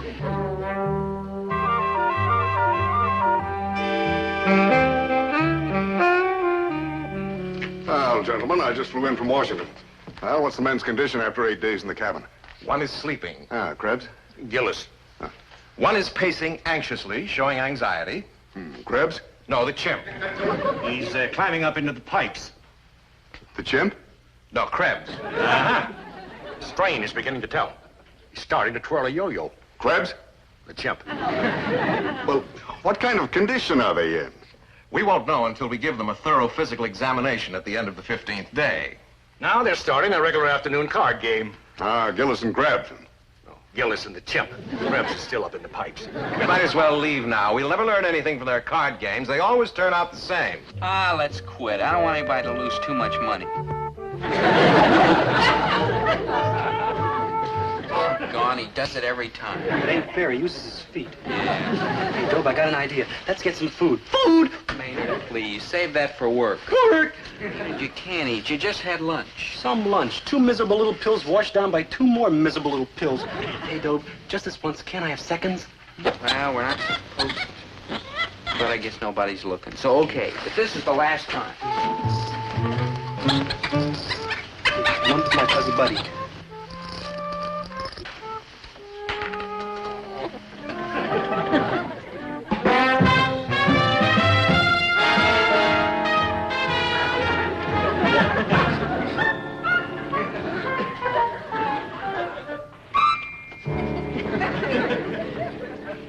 Like gloom time, huh, fuzzy buddy?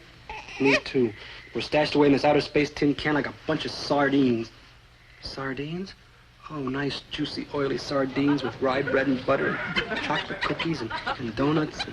And energy, Krebs. You are a hungry dreamer.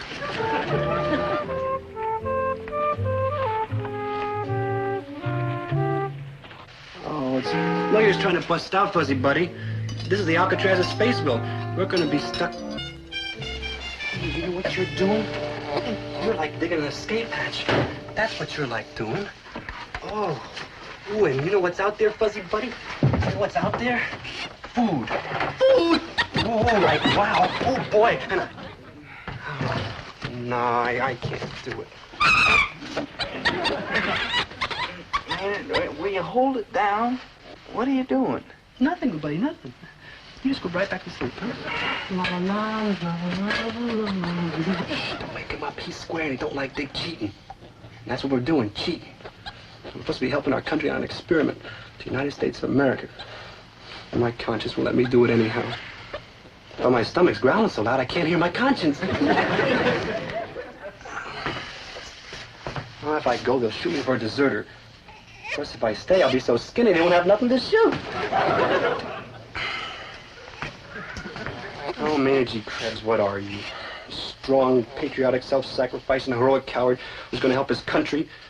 Or a weak, cowardly, wishy-washy, hungry coward who's going to find himself a big, sizzling, succulent, savory steak to eat?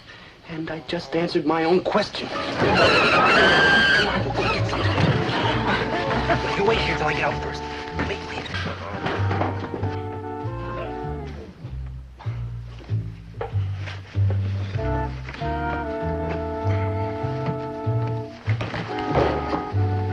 Come on, Fussy Buddy. Come on.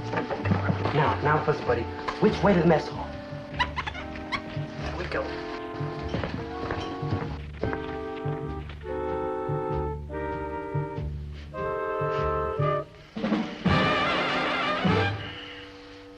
Maynard? Yeah, good buddy? Maynard, I must be dreaming, but what a dream. I smell roast chicken and potatoes swimming in butter and hot apple pie. Man, you're sure dreaming up a slew of kicks. You better head back to Sleepsville. Hey, Dobe, since we're stuck with them little white pills, and since we're all American type heroes, we ought to like to use willpower and never give way to light temptation. Maynard, where'd you get that roast chicken? Hey, you're starting to talk real good.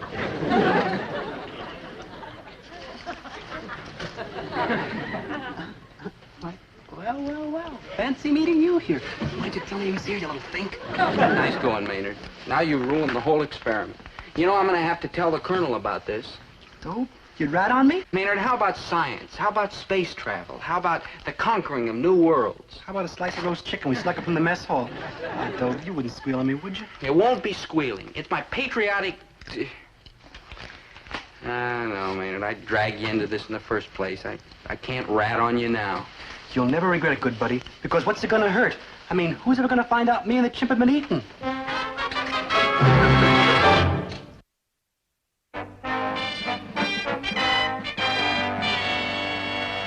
Amazing. Krebs and the chimp have been in that cabin for 15 days, and each has gained 15 pounds. It's a miracle of medical science. That's what they've been saying about me ever since I was born. Colonel, excuse me, sir. Colonel, I have a request. Request denied. But you haven't even heard it yet. Something to do with getting out of the rest of the experiment, right? Right. So? So? Request denied. All right, men, back in the cabin.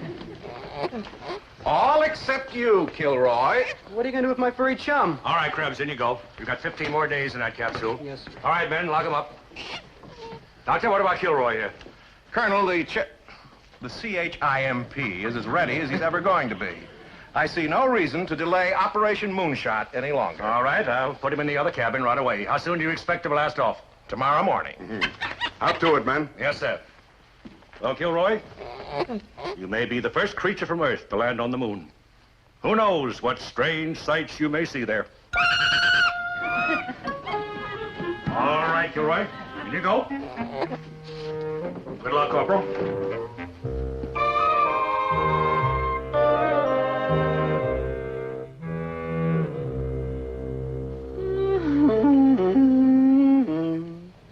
What's wrong, Maynard? No, nothing, Dobe.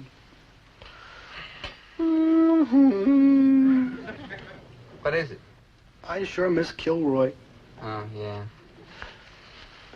Huh? Now what? I sure am hungry. Yeah.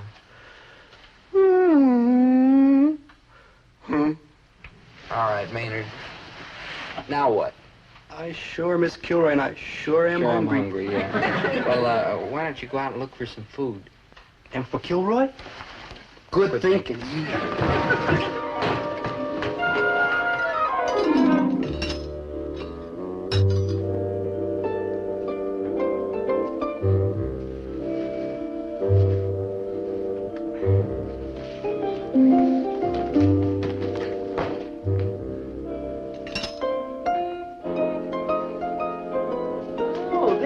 Fuzzy Buzzy. My car, little chum.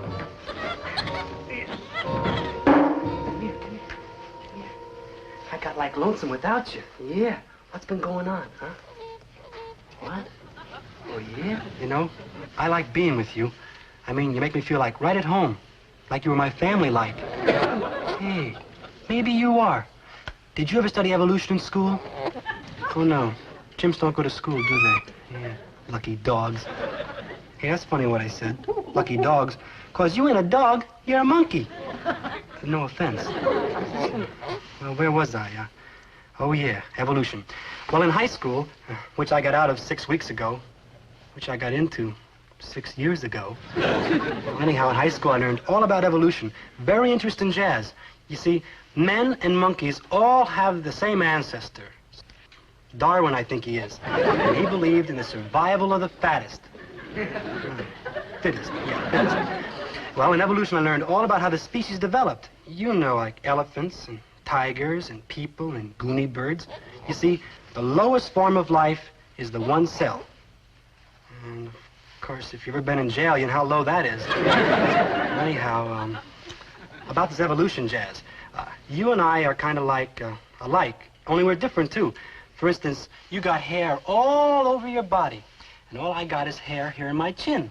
Of course, if I let my beard grow long enough, I'd have hair all over my body, too, but we'd still be different. I mean, I'm superior to you. No offense. I mean, let's take the things you can do and the things I can do. What can you do? Well, let's see, you can climb trees and peel a banana and turn somersaults and ride a bicycle, simple things like that. Now, me, on the other hand, well, come to think of it, I don't climb trees too good, and I do have a lot of trouble peeling bananas. I usually have to get Dobie to help me. And if you want to know the real truth, I ain't the greatest at turning somersaults. But I do know how to ride a bicycle. Well, it's not a bicycle exactly. It's more like a tricycle. I wonder why they keep telling me I'm superior to you. Well, it says so in the book, so it must be true. On this planet anyhow, and but where you're going, Fuzzy Buddy, things might be different. I mean, on the moon and Mars and all like that, maybe you'll be superior. I mean, if all them outer space cats got like 6 eyes and 8 legs and green and purple spots, like I saw in the movie, The Monsters Devoured Cleveland, you gotta be superior. Boy, I hope you don't run into them cats with 6 eyes and 8 legs and green and purple spots. Man, it gives me goosebumps just thinking about it. I wonder how come we want to go up into space anyhow. I mean, all that money getting spent and all them scientific brains thinking and all them engineers engineering. All that work just to go up there and see cats with 6 eyes, 8 legs, and green and purple spots. I mean, what good does it do? If we took all that money and put it to work right here on Earth, we'd be a lot better off than flying around in space, I bet you. Gee, think of the good things we could do. Like curing the common cold and getting hi-fi sets for everybody in the whole world. Man, what a swinging planet we'd have. Ooh. Yeah, everybody dancing and nobody sneezing. You can have it, Fuzzy Buddy. If there's one thing I am, it's glad that I ain't gonna go whooshing out into space. No, sir, not me, Maynard G. Krebs. No, sir. Never, never, never.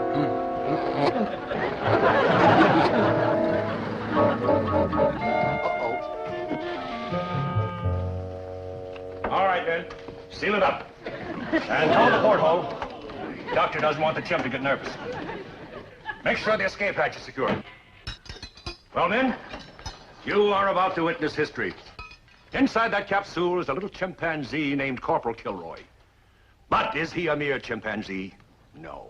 He's American vision, American know-how, America's promise to lead mankind into a brave new tomorrow.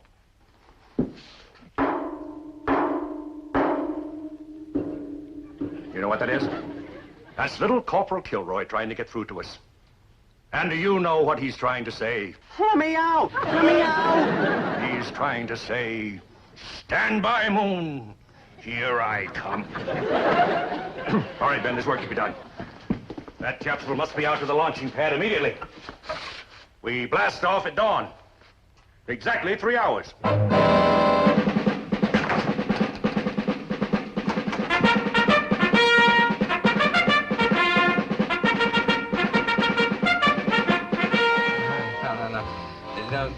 so much, girls. You'll have to stand in line. And your hot breath is melting the buttons on my astronaut uniform.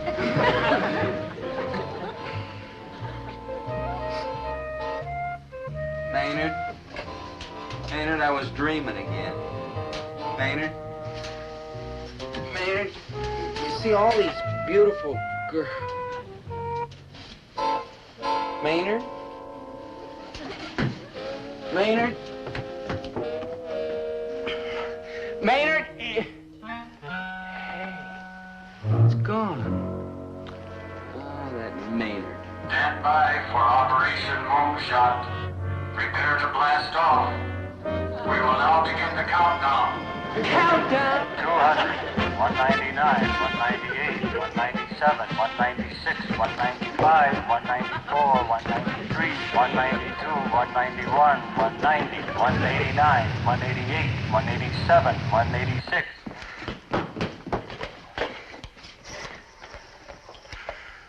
Operator. Hey, operator, get me the control tower at the missile basin. Hurry, please. What number are you calling? I don't know the number, but it's a control tower. That number is Oceanside 6000. Operator? Please write the number down in case you need it again in the future. Sure. Now, operator, if... Post operator, may I help you, please? Yeah, operator, give me Oceanside 6000. Oceanside 6000? Right, hurry, please. Oceanside 6000 is out of your dining zone. Operator, the tower's right across the street. Can't you connect me? Are you authorized to make a call out of your dining zone? Operator, please, a human life's at stake. Gracious. You'll help me? Of course. I will connect you with the communications CO. Now, please listen carefully. I'm calling the control tower at the missile base. The number's Oceanside 6000. It's out of my dialing zone, and I'm probably not authorized to call out of my dialing zone. But if I don't make this call out of my dialing zone, my dearest buddy's gonna blast off into another zone altogether. Now, you with me so far? I will try to help you. Yeah, bless you, ma'am, bless you. You want Oceanside 6000? Desperately. May I have your name, please? Dobie Gillis. Your rank? Private.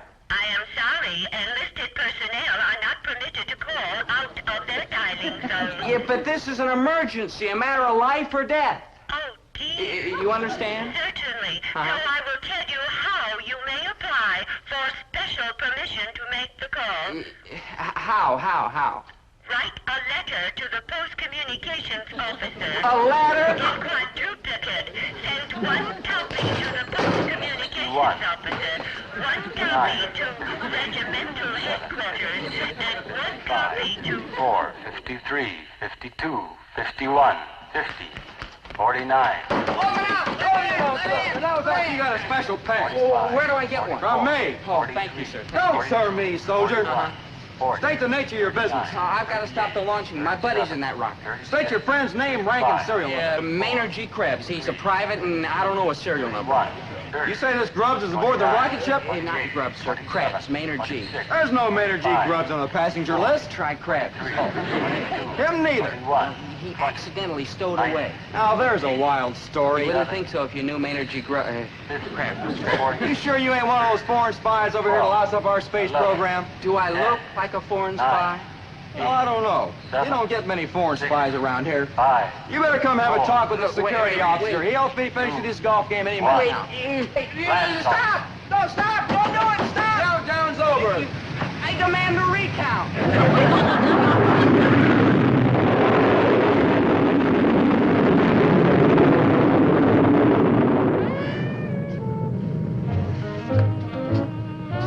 Goodbye, Maynard, old buddy.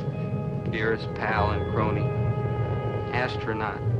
Satellite rider. Moon visitor.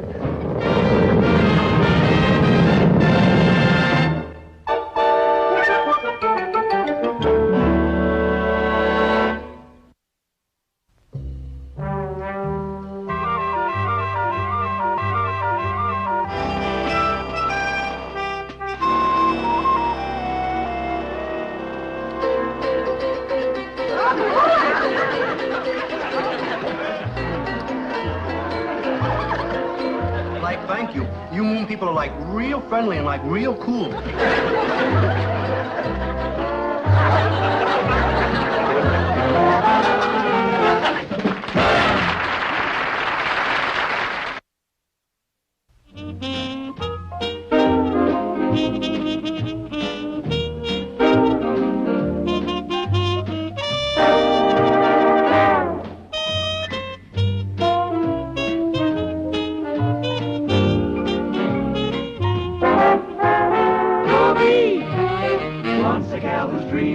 Dobie. Wants a gal who's creamy, Dobie. Wants a gal to call his own. Is she blonde? Is she tall? Is she dark? Is she small? Is she any kind of dreamboat at all? No matter, he's hers and hers alone. 'Cause Dobie has to have a girl to call his own.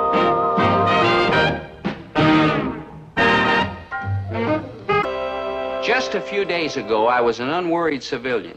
Today, I'm still a civilian, but I worry a good deal. And all because of this letter. And it started off so friendly, too. Greetings. Your enlistment in the United States Army has been processed, and from that point on, it gets too painful to read. But the way it changed my life, wow. I mean, everybody started treating me like I was marked fragile, handle with care. Even my dad.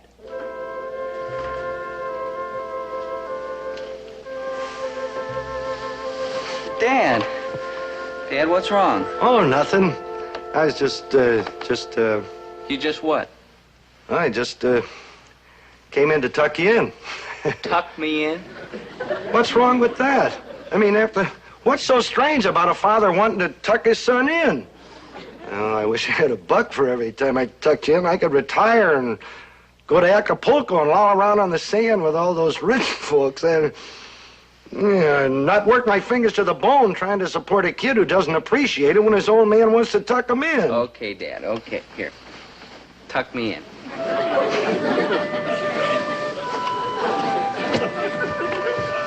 There. Thanks, Dad. Thanks. Anything else? Do you want to burp me? No, just kidding, Dad. Just kidding. Oh, smart. Good night, Dad. Good night. Good night, boy.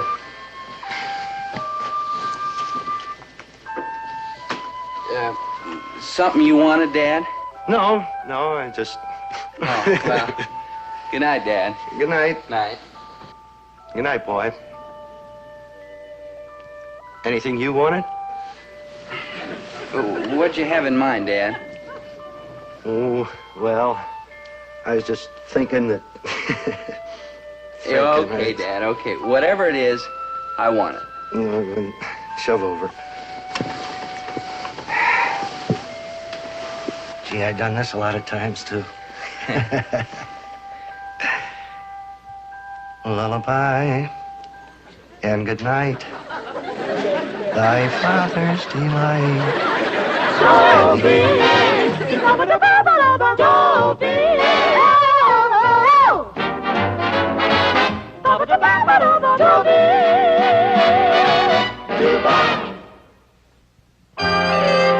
Yep, that's one way my father's been acting lately.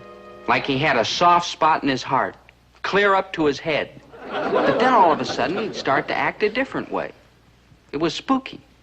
Take this morning at the crack of dawn.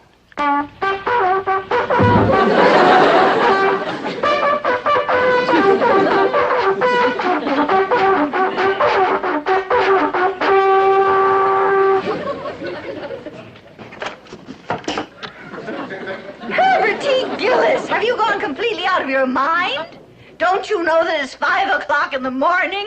Of course I know it's only 5 o'clock in the morning. That's the whole idea. Dad, what was that terrible tune you were playing? That was not a terrible tune. That was reveille, and you better get used to it, boy, because when you get in the Army, you're going to hear it every a.m. at 5 o'clock as long as you wear that glorious uniform. 5 o'clock every morning? Right. I'll flip. You will not. No son of Herbert T. Gillis flips in the Army. Besides, this is just part of a hot plan I got to break you in gradual to all these new GI things. A hot plan? Well, it better not include me. It does not, Winnie. Dismiss!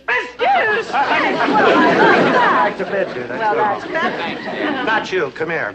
Now, look, in a few days, you're going into the Army, right? Right. Why, until you leave, we're going to run this place like the best spit and polish outfit in the whole United States Army. We got to toughen you up, boy, toughen you up. We do? Sure, and you're going to love it. Up every morning at 5 o'clock, calisthenics, manual of arms, field rations, barracks inspection. Barracks inspection? Sure, that's where you're going to live. Oh, and you're going to be way out in front of all those new recruits. Why, when you get new recruits, hey, maybe we better get Maynard in on this. After all, he's going into the Army with you, and he might as well have the benefit of my experience, too.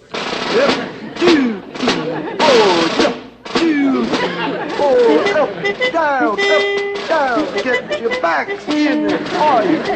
Gold bricks, you. Just out, sucking your gut. Down, up, get together, come on. Poor boys, Herbert, don't be so rough on them. Winnie, you are off limits. Keep going, don't stop. I got my eye on you, Winnie. I don't like to push our boy any more than you do. But somebody's got to do it or he'll get in the Army and fall apart at the seams. Well, look, Winnie, when he gets in the Army and he goes through all this hard work, why, he'll wind up spending half his time in the hospital. Oh, dear. And if he can't do it, they'll accuse him of gold breaking and off to the guardhouse. Somebody's got to do it, Winnie. It's for his own good. you're right, Herbert. If we're soft on him, we're only hurting him. You're right, girl, right. Keep going, boys. We're not going to baby you anymore. 1, 2, 3, 4. Follow my rhythm. 1, 2, 3, 4. Follow my cadence. 1, 2, 3, 4. 1, 2, 3, 4. What words do you think of when you hear names like General Patton or Captain Bligh? Toughness, discipline, hard as nails, right? Well, by normal standards, those fellows may have been pretty rough. But they were kindergarten teachers compared to former First Sergeant Herbert T. Gillis. 1, 2, 3, 4, detail, halt, at ease. It's indoctrination time. Will it like hurt? Maynard, indoctrination is strictly mental. It'll like hurt. Now, pay attention, boys. The Army's no hayride, you know. A sound mind and a sound body. That's what you need. Right. Now, I'm going to tell you a few things about the good old United States Army. In my book, there's nothing better could happen to a young man than the good old United States Army. Oh, well, do I remember when I was enlisted 20 years ago? What was I? A small man running a small grocery in a small town. And what am I today? A small man running a small grocery in a small town? Soldier. The Army taught me courage, self-determination. The Army taught me to be a man of character. That's right, boys. In the Army, you learn how to take care of yourselves. Self-reliance, teamwork. Not to mention probably a good trade or profession. Right. Like right. So why are we afraid of the Army, Maynard? How should I know, Dobie? You started this whole thing. Thanks to the United States Army, I am a man of character. You asked me how the United States Army made me into a man of character? Not me. Did you ask him, Dob? Not me. Well, I'll tell you how the United States Army made me into a man of character, because the United States Army is a great teacher. You ask me what the United States Army teaches, I'll tell you what the United States Army teaches. You ask him, Dob? Not me. Must be an echo around here or something. The United States Army teaches you to be a man with guts, a man of discipline, a man of determination, a man of self-reliance. Dobie, you're in basic training. And your outfit is ordered to crawl a half mile on their bellies with full packs. A half mile? On our bellies? 18 inches over your head is a murderous stream of machine gun fire. Machine gun fire? From real machine guns? Do you panic, men? No. Why? Because you've been trained, you've been indoctrinated, you've attended the lectures. So what do? You creep and you crawl, inch by inch and foot by foot, and suddenly staring you right in the face is a murderous strand of barbed wire. Barbed wire? Like barbed wire? And there you are. If you raise your head 3 inches, he ain't got it. And 3 inches in front of you, that murderous barbed wire. So what do? I desert. I really have no right to be worried about Dobie going into the Army. He's not going to be hurt, and they'll make an even better boy of him than he is. He'll be more reliable and self-disciplined and courteous. So what are you carrying on about? Because he's my baby. Winnie, please. Cut that out. Oh, Winnie. Come on now. From here on in, we gotta be rough on Dobie. Unemotional. Casual. Severe. Rotten. Quiet! Now, Dobie's gonna have to keep his barracks spick and span, so I got him practicing on his room. I told him to strip it down, bare essentials, get rid of all that childish junk he's been collecting for years. A sound idea. That's right. Get him used to the lean, hard, Spartan life. Hi. I think I got most of the junk, Dad. Boy, and what a pile of junk. A busted ukulele, a Little League baseball cap, and what is this? A petrified frog. Oh, great. Just what the Army needs. A petrified frog in every footlocker. The Army's no nursery school, you know. That's right, Buster. No more silly, sentimental nonsense. Yeah, what do you want me to do with all this stuff, Dad? Burn it. Look at this. An old Parcheesi game. Burn it. An old bird's nest. Burn it. An old torn heart. Burn it. Yeah, Oh, no, you don't. Zelda. Nobody burns this priceless memento while there's breath in my tiny body. Dobie, how could you forget? Forget what? Miss Blankenhorn's Friday afternoon dancing class. Don't you remember the Valentine's Day dance? Miss Blankenhorn took a bunch of paper valentines and cut them in half with the edges all kind of jagged. And she gave half to the boys and half to the girls. And each boy had to find the girl whose valentine matched his half. And look. Zelda, this all seems kind of silly. See? Dobie's matched mine and mine matched his, and I knew it was fate. I knew Dobie and I were meant for each other. Zelda! I've been saving my half since I'm 10 years old. Please, Mr. Gillis, don't make Dobie throw his away. All right. Keep the torn heart, but the rest of this junk has got to go to the incinerator, boy. Yeah. Hold it, good buddy. You can't burn this. This was the first drum I ever beat. A drum. That's what they used to call a bongo in the olden days. It used to be your drum, good buddy, remember? Yeah, I remember, Maynard. Yeah, the first time I ever saw you, you were sitting in the park beating this drum. We were little tiny kids, about 1 year old. About 10, Maynard. Yeah, like that. Anyhow, you were beating that drum, and man, were you lousy. No offense. No offense, no. So I said to myself, Maynard G. Krebs, you gotta get that drum away from that offbeat cat who's running the bongos into the ground. Or your name ain't Maynard G. Krebs. Excuse me, Maynard. I know this is a little off the subject, but that G in Maynard G. Krebs, I still don't know what it stands for. Walter. Oh. So I said to myself, Maynard G. Krebs, you gotta get that drum away from that cat. So I tried to take it away from him. Yeah, and I socked you in the jaw. Yeah, and it hurt. I don't think I had no beard then. No.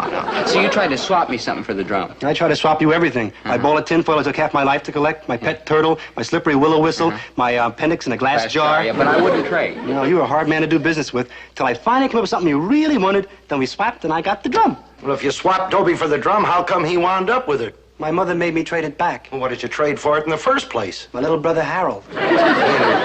Sometimes I think you have an impediment in your head. Gee, thanks, Mr. G. So you see how important this drum is to me. This is where I first learned the beat. Don't make Dobie burn it. Please, Mr. G. All right. You keep the drum, you keep the torn heart, but the rest of this stuff has got to go. Is that clearly understood? No exceptions. All right, boy. To the incinerator on the double. 1, 2, 3, 4. 1, 2, 3, 4. Detail. Oh, to the rear heart.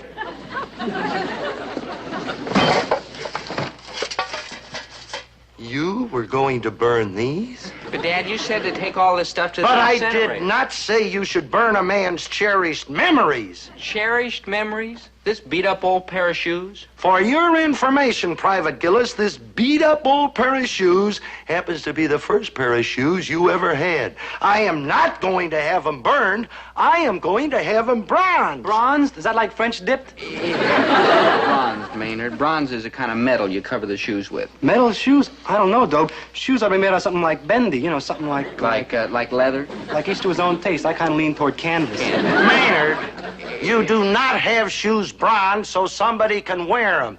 You have them bronzed so you can keep them forever as a cherished memory. Oh, how well I remember the night I brought these home. It's a little over 18 years ago. I remember the night Doe was born, and I was in the Army then myself, the big war, and I was home on my first furlough.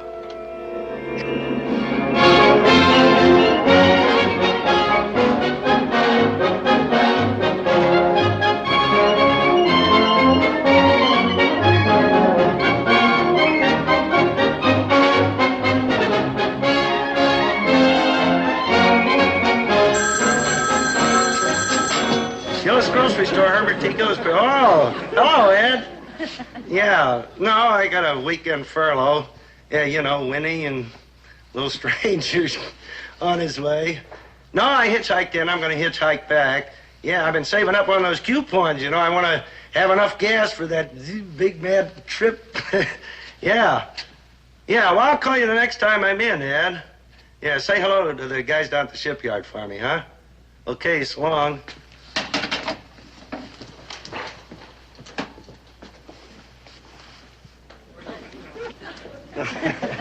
Oh, there you are. I was just going to bring this up to you. It's a little present I got you. It's a bed jacket for in the hospital.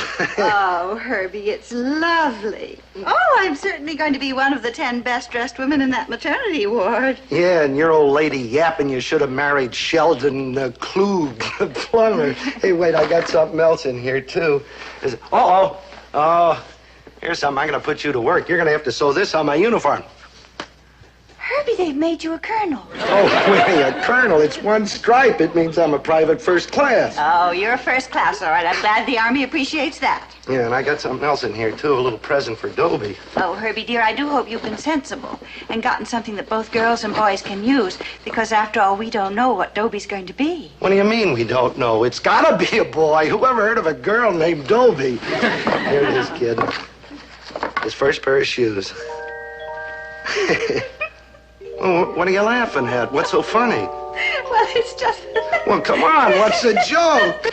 And what's the matter? You begrudge your own kid a pair of shoes? You want him to go through life known as shoeless Dobie Gillis? No, dear, it's just that babies don't need shoes, not for months. I mean, some babies don't even walk until they're a year old. Not this baby, kid. Why, little Dobie's going to be running all over the place in 2 weeks. Just think, Winnie, the little feet that go in these shoes can take our boy any place he wants to go. Right up the ladder of success, all the way to the top. Herbert, I feel kind of funny. Will you get me to the hospital, please? Now? Yes, Herbert. The hospital. Now? Yes, Herbert. How do you know? No, dear, I just know. Now, come on. Are you sure? Yes, dear, I'm sure. How can you be sure? Well, I have an instinct for these things. I guess I just have to take your word for it. Now? Now? Well, what are you standing there for? Come on. Oh, wait, you better go with me. Come on, now, take it easy. Don't trip over anything. Oh, wait a minute. Hold it. Almost forgot something. I gotta take these so Dobie can walk home from the hospital.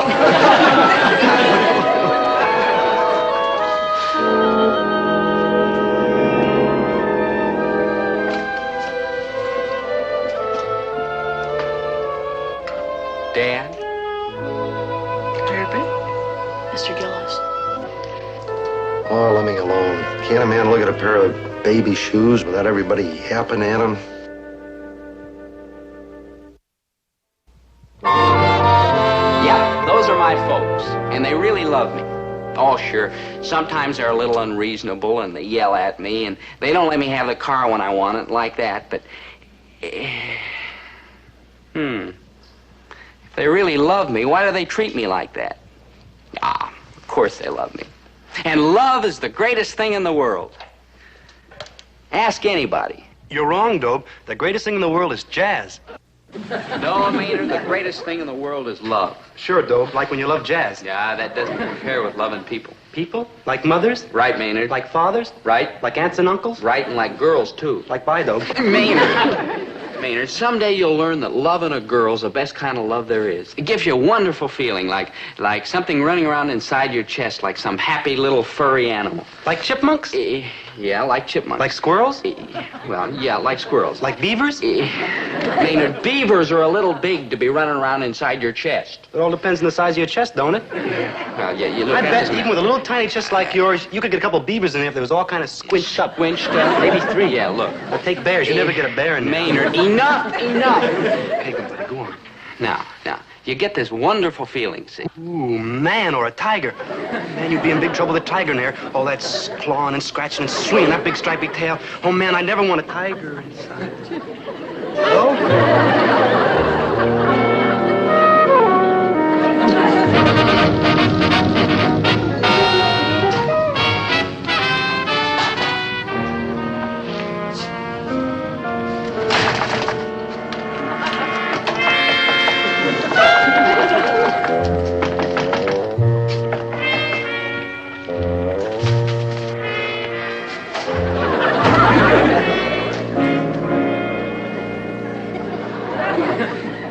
Hi, Zelda. Never mind the small talk. I'm here for a reason. Oh? I know you're worried about going into the Army. No, I'm not. Yes, you are. New world, new life, new problems. Of course you're worried. Well, maybe just a little. Right. That's why I'm here. I'm going to give you some comfort, a rock you can cling to in the troubled days ahead. Like what? Like me. Zelda! Dobie, while you're in the Army, I want you to be absolutely, positively confident of one thing. I'll be waiting for you. Figures. Through thick and thin, through storm and strife, through fair weather and foul, I'll be waiting. Zelda, no offense, but who asked you? Dobie, you mean after all these years you're still fighting me? Zelda, let me put this as kindly as possible. I've always said you're a fine girl and a true friend, and you've got a big heart and a big brain and a lot of perseverance. Right. Brains, heart, guts, decency, loyalty, sweetness. That's me, true? True, but But you're looking for some pretty, empty-headed little piece of fluff with a heart like a stone and a brain like a raisin. I wouldn't put it that way. Well, I would, and I'm right. When are you going to get wise, you poor dear fool? Now, let's say you find this gorgeous girl. What's the future going to be like? Don't you know that Zelda. beauty disappears, skin wrinkles, teeth crumble, hair falls out? What do you end up with? A hag with no brains in her shrunken head and no love in her withered heart. Zelda. Take the long view, Look. Poopsie. Take me. What's my future like? Just this. I'm going to get braver and better and smarter and sweeter. The only thing I'm not going to get is homelier. Now, how can you lose? Zelda. No, look. don't give me an answer now because you're just too dumb. Maybe time will bring a little intelligence to that tiny brain pan. A slim possibility, but we live in hope. Anyhow, Poopsie, I'll be waiting. Zelda! I'll be waiting. Yep, my family and friends. They're a hard bunch of people, all right. They're about as tough as a bowl of mush. And I love them for it. But I've got to admit one thing. When the day finally came for me to go off to the Army, they stuck to their guns. No tears, no demonstrations, no sloppy sentiment. He's coming down now to say goodbye, so don't forget, unemotional. Tough, unconcerned. Casual. Well? This is it. Yes, this is it. That's what it is. It. I'll write you off, and If you happen to think of it, okay. Don't put yourself out. You got nothing better to do. I don't want you to worry about me. Worry. That's a laugh. Hardy har har. And a heart. Well, You better hurry up, boy. You're going to miss your bus. That's right. The Army's got no patience for soldiers who show up late. The Army's no country club, you know. yeah. Well, Dad, What? don't you want to shake hands? If you want. Mom, So long, kid. Zelda? On your horse, boy. Time's a-wasting. Dobie, his country's waiting and he's wrinkling. Go already. Yeah, I guess I better.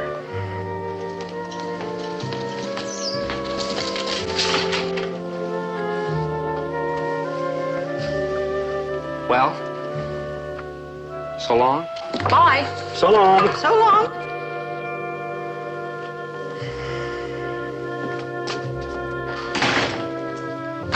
Well, you came through with flying colors, ladies. Unemotional. Tough. Unconcerned. Casual.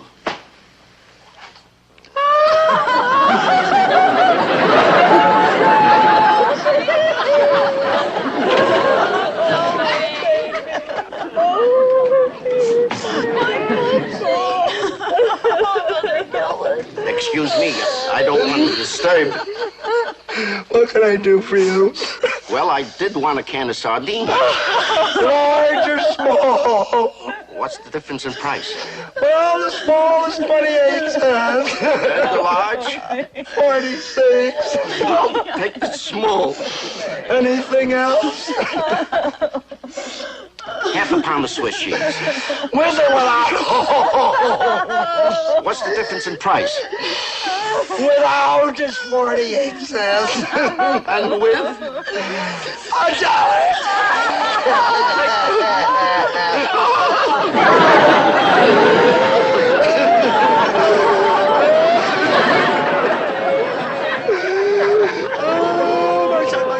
My son.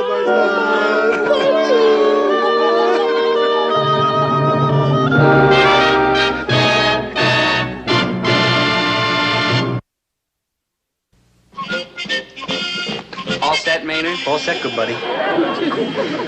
Gee, it gives you kind of a funny feeling, doesn't it? I mean, leaving all the old familiar things behind. Yeah, it makes me like all misty, so I'm not doing it. You're not doing it? Right. Remember what your father said about having your baby shoes turned into bronze so we always can have them around? Yeah. Well, it gave me an idea, though. An idea? Yeah, watch. Hmm?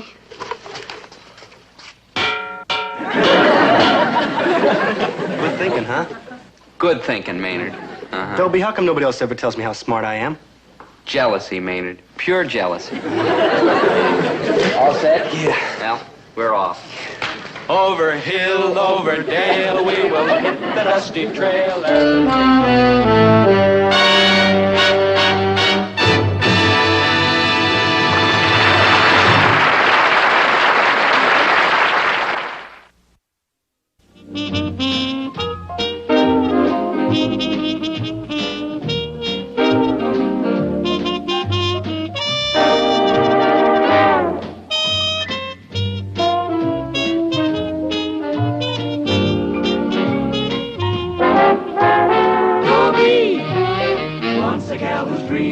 Dobie, wants a gal who's creamy. Dobie wants a gal to call his own.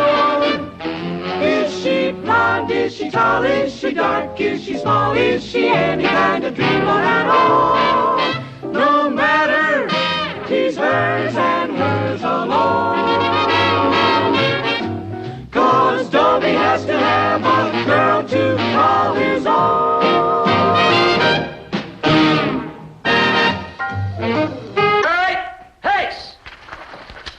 All right, take 5.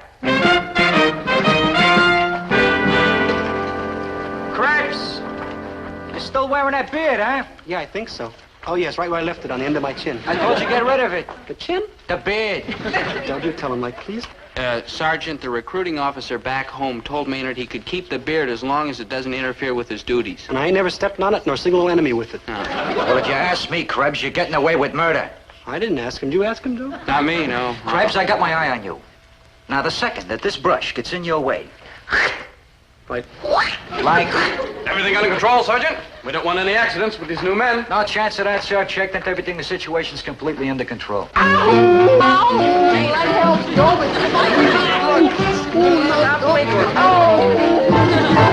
what's going on here? What's the matter with this man? Yeah, nothing, sir. He just got his beard caught in the bolt mechanism. Sergeant, see that he gets rid of that beat-up monstrosity. It's dangerous, unsightly, and a menace to health and safety. Yeah, I don't think much of it either. Here. The beard, not the weapon. Krebs, now I got you. The next time I see this beard, I want it to be stark, staring, gloriously naked. Is that clear? Gillis, I'm detailing you to make sure Krebs gets shaved right now on a double move. I won't do it. I'll run away. I'll go under the hill. Maynard, that's over the hill and quiet. You're getting shaved. I won't shave. Dobie, Dobie,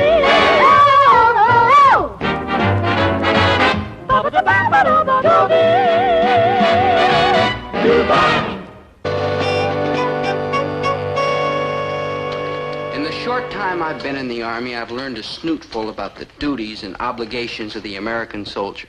He must be energetic, he must be resourceful, he must be devoted to duty.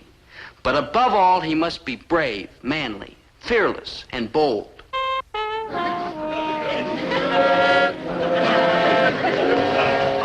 I've had this beard ever since I've been a little tiny baby. I want to keep it. You can keep it, Maynard. You can put it in a little bag and keep it under your pillow. Oh, no.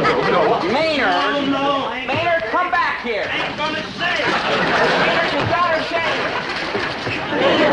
No, Dope, I'm scared. I don't even know if I got a chin under here. Maynard. Oh, man, I might be like all Adams apple. Maynard, the chest you up. gotta shave. Oh, Dope, my family never went in for chins. Man, you should have seen the beard of my grandmother. Hold your breath, soldier. This is it. Oh, at least blindfold me before you shave, before I please, Dope.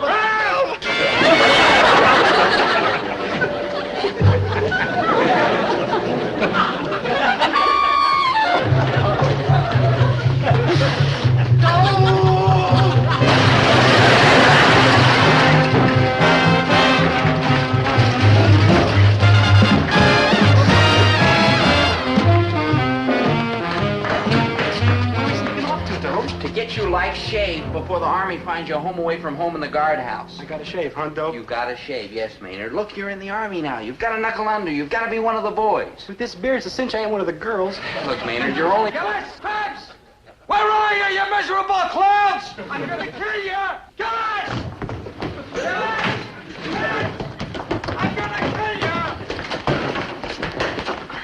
in. Will you be seated, please? Yes, sir. Hey, Dobe, this is the Army. If you keep standing there with your mouth open, they'll come along and yank a couple of teeth. Dobe. You rang? Your friend would like you to sit down, soldier, and so would I. Forgive me, my angel in khaki. Sir. Next, we will take up the subject of the rights and privileges of the soldier. How I'd love to hold that soft velvet hand in mine. That's going to be kind of tough between salutes. Yeah, I almost forgot she's an officer and I'm an enlisted man. She's not allowed to have anything to do with me. What a rotten break. Cheer up, Dobe. A lot of people won't have nothing to do with me, and they ain't even officers. Maynard, I could raise myself to her level. I could go to officers' candidate school. I could become a lieutenant. I could be a giant if I was 4 feet tall. Sure, why couldn't I be an officer? All it takes is hard work and perseverance and the ability to learn lots of things real fast. And I just answered my own question. Now, which of you men is going to discuss the rights and privileges of the American soldier? And what about you, soldier? Like me, sir? Yeah. He's Private Krebs. I'm Private Gillis. Private Dobie Gillis. Lieutenant, I'd be more than happy. At ease, Private Gillis. Yes, sir. Let us proceed, Private Krebs. The rights and privileges of the American soldier. The Rights and Privileges of the American Soldier by Private Maynard G. Krebs. You know something, Lieutenant Ma'am, sir? What? We ain't got none. Of course we have. In civilian life, I was a practicing attorney, and I can tell you that an American soldier is above all a citizen of the United States. He's entitled to such rights as religious tolerance, the right to vote, the right to military justice, including the right to demand a court-martial. Court-martial? That's like a right? It certainly is. Oh, no, sir. Court-martial, they like lock you up in the guardhouse and all you get is old moldy bread and water with little green bugs in it. You got it all wrong, Private Krebs. What if a hypothetical recruiting officer told a hypothetical soldier that he could keep his beard, but a hypothetical sergeant told him he had to shave it off? Could he like demand a hypothetical court-martial instead? Maynard, you're talking yourself straight into solitary confinement. You state an interesting example, Private Krebs. Certainly the soldier could take it all the way up to a court-martial. Like a As a matter of fact, there was a very similar case right here on the post last year. One of the soldiers refused his GI haircut. Like a Quit before they get here with the handcuffs. He took a court-martial and was defended by an enlisted man in his own platoon. And he like won, huh? What a trial it was. And he like won, huh? It was a magnificent display of democracy in action. And he like won, huh? Well, no, he lost. But it was a fascinating court-martial. He like lost, huh?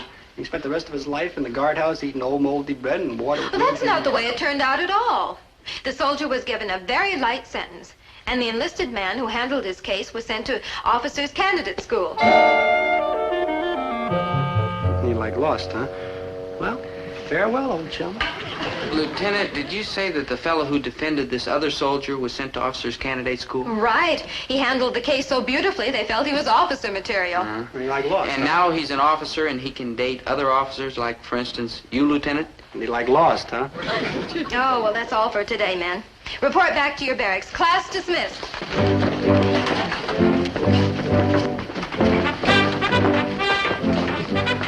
Officers Candidate School, Lieutenant Gillis. Lieutenant Portia Potter, I am Lieutenant Dobie Gillis, your equal. You and I will make such beautiful music. You were right all along about my beard. I'm gonna find a razor and naked Chinsville. Shave off your beard? Yeah, I'm getting tired of people coming up and trying to buy cough drops off me anyhow. Maynard, that's not a beard, it's a sacred principle. Well, I'm gonna lather up and goodbye, sacred principle. Maynard, you will touch that beard over my dead body. Show me one place in the Constitution where it says an American citizen cannot have a beard. Like wait here, I'll go home and read the Constitution. You know what that beard is? It's constitutional, that's what it is. Good buddy, you're all brain. I mean, you're up there with Socrates, Pluto, and Mort Saul. Thank you, Maynard, but you haven't seen anything yet. Just wait till the court-martial. Court-martial? Uh-huh. Good yeah. buddy, if a naked chin cat walks up to you and says like hello, it'll be like me. Look, sit down. You've got to trust me. We'll win this case. Like we'll? Right, the two of us together. Oh, dope, good buddy, you're all heart. I mean, locking yourself up in that old, damp, dark, scary old cell with your old buddy. Yeah, no, Maynard, you don't understand. I'm not exactly going to the guardhouse with you. Oh, you're gonna bake me a cake with a file in it? No, I'm defending you in the court-martial.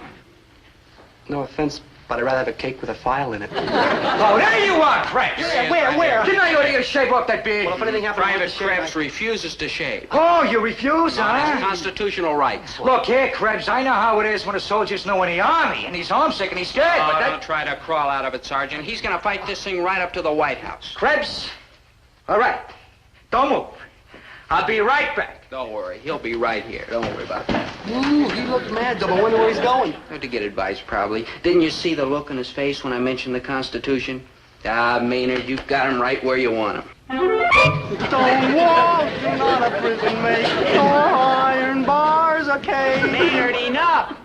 Maynard, stop worrying. You've got the Army scared to death. And like vice versa. I can get 6 months in the guardhouse. 6 months is longer than a year. I'll be wearing a striped suit and a ball and a chain and breaking rocks and doing all kinds of prisoner-type work. Work! Stone walls are not a prison, mate. Nor iron bars a cage. Maynard, enough! I'll handle this. All you've got to do is show him you know your rights. You've got absolutely nothing to be scared of. At ease. All right, where is he? Where is that prisoner? That's the man, Colonel. Yeah, that's Private the man Krebs. right there, sir. Private Krebs. Great Scott, Sergeant, you had no right to mistreat this prisoner. Yeah, no, sir. Maynard always looks like that. Sergeant, make a note. Keep that man out of sight whenever we start a new recruiting program. Yes. Out of business. Soldier, I hear you refuse to shave off that beard. Who said He's so? the Who man, said sir. He's the man. Now look here, Dribs. Colonelship, it's Krebs. Private Maynard. Maynard, I'll answer the question. And who in blazes are you? Private Gillis, sir, in charge of this case. What? New regulations, sir. Enlisted men may serve as counsel for the accused. Now, Sergeant, let me see a list of the charges against this prisoner. Disgraceful. Direct disobedience. That's right. Do you realize you could get 6 months in the guardhouse for this? Calculated risk, sir. Yes, sir. I mean on bread and water. Moldy old bread and water with little green Maynard. bugs in it. And Maynard. stone walls. Maynard, cease and desist. Krebs, I should prosecute you to the limit. But I may go easy on you. Just looking at you, I can tell that you're a rather, shall we say, unusual type of soldier. It's American know-how, sir. Yes. Krebs, a legal officer from the Judge Advocate General's office, is coming here on his regular tour of inspection next week. Now, I don't want him to think that we on this post don't temper justice with mercy, especially in regard to new and, Unusual? soldiers like you. Well, I go with all the Yankee ingenuity, sir. So I tell you what I'm going to do. You shave off that beard, and I'll tear up these charges, I'll and... be in Scotland before you. Oh, boy, no moldy old bread, no water, little green bugs in it like wow, wow! Ooh. That's straight thinking, soldier. Sergeant, release the prisoner. Oh, now, just a minute. Just a darn minute. Don't let him out. What? Like what? I'm sorry, Colonel, but Private Krebs cannot accept your offer. He can't. I can't. He stands on principle. He does. I does. Principle? What principle? Principle? What principle? The principle that the order to shave off his beard is unconstitutional. I does. In fact, he may be able to prove that the whole United States Army is unconstitutional.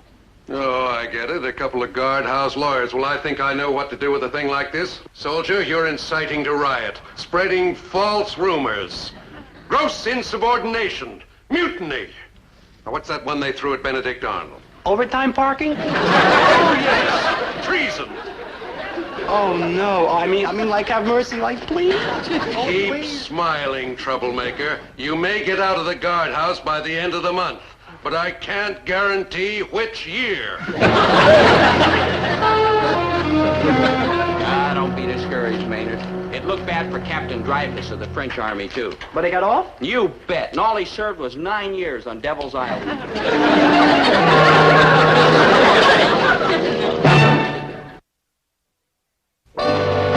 They say I got my eyes and chin from my father, and my nose and forehead from my mother.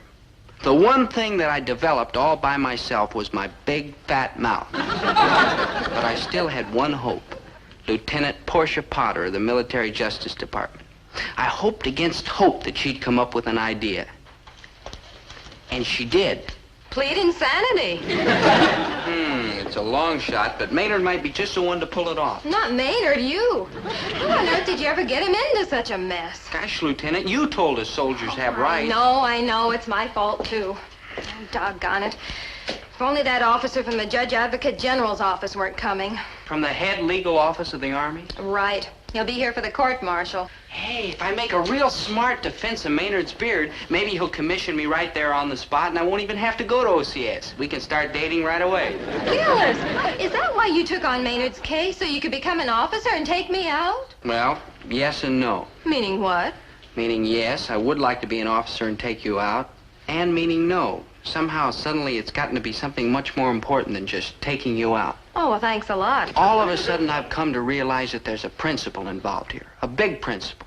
You said it yourself, Lieutenant. Soldiers have rights just like any other citizen. Life, liberty, and the pursuit of happiness. And for Maynard, happiness is a bunch of whiskers on the end of his chin. Well, Lieutenant, maybe I haven't got a chance of winning this thing, but I've got to fight just the same. Gillis, you're kind of a nut, but you're absolutely right. Gee, I hope so. I keep thinking of my poor buddy Maynard locked up in the guardhouse while I walk around free as a bird. Tomorrow I'll be home on a weekend pass, and Maynard, where will he be? Behind bars. So, what's the worst that can happen to him? Oh, he spends 3 months on KP, garbage detail, scrubbing the barracks like that. And how does Maynard spend his time when he is not being punished? On KP, garbage detail, scrubbing the barracks. See, it's all the same thing. You can't possibly hurt him, boy. Yeah, I guess you're right, Dad, but I'm going to conduct his defense at the court-martial, and I'm afraid I'll do the wrong things. What wrong things? All you gotta do is exactly like I tell you. I know everything there is to know about courts-martial. Yeah. After all, I was a first sergeant, you know, with Dad, the good conduct medal. And you don't get one of them things without you keep your ears open and your mouth shut. Yes, sir. Now, the first thing you gotta keep in your head is that every time the other side says something, you jump up and yell, "I object!" I object. Right. Oh, of course, not all the time. For a change of pace, sometimes you jump up and you yell, "Irrelevant, immaterial, and inconsequential." Well, what does that mean? Who knows? They always say it just before the commercial on Perry Mason. And he ain't lost a case yet. Maynard isn't just an ordinary prisoner. True. With him, I think maybe you better use the sympathetic approach. You know, big, gooey globs of sympathy. Your Honor, you can't send this boy to prison. You ask me why? I'll tell you why. Because he is not a criminal. He is the innocent victim of circumstances. You can't send him away. I don't know, Dad. Those Army officers are pretty strong-minded fellas. Oh, pish-posh. And remember one thing. Always keep a good grip on your suspenders. Well, we don't wear suspenders. I'll loan you a pair. It's psychology, son, psychology. A lawyer who's got a good grip on his suspenders has got a good grip on the case he's handling, see? I don't know if it'll work, Dad. What do you mean you don't know if it'll work? It worked for Lionel Barrymore. It'll work for you. You're better. I wouldn't want to hurt Maynard. Oh, don't worry, boy. You got everything going for you. The Gillis brain, the Gillis personality, the Gillis gift of gab, and best of all, Herbert T. Gillis in person. You, Dad? Oh, you bet, boy. I'm coming up to that camp and watch my silver tongue, boy, save this poor, miserable, broken-down yard bird. Exhibit A for the prosecution. The beard of the defendant, Private Maynard G. Krebs. That beard is the cornerstone, in fact, the repulsive cornerstone, on which this case is built. I like object. You can't object. You're on trial. I like object to that, too. Order! And sit down. Proceed, Lieutenant. The prosecution will show, beyond all doubt, that this beard is aesthetically indefensible, militarily unfeasible, and architecturally unsound. In addition, we shall prove that the order to shave this beard was based on military necessity and does not violate constitutional right. Yeah, I object. Overruled. Sit down, Private Gillis. Private Krebs, take the witness stand. Did you or did you not, on the morning of April the 18th, enmesh, entangle, and otherwise ensnarl Exhibit A in the breech mechanism of your rifle, Exhibit B? Would you mind repeating the question and leaving out the part where you pull my beard? Answer the question, Krebs. Did you catch your beard in the breech mechanism? What's a breech mechanism? Sir, I suggest that a soldier who doesn't even know what a breech mechanism is would tangle his beard in his rifle 2 times out of 3. A clear-cut danger to life and limb. Step down. I call Sergeant Wincoop to the stand.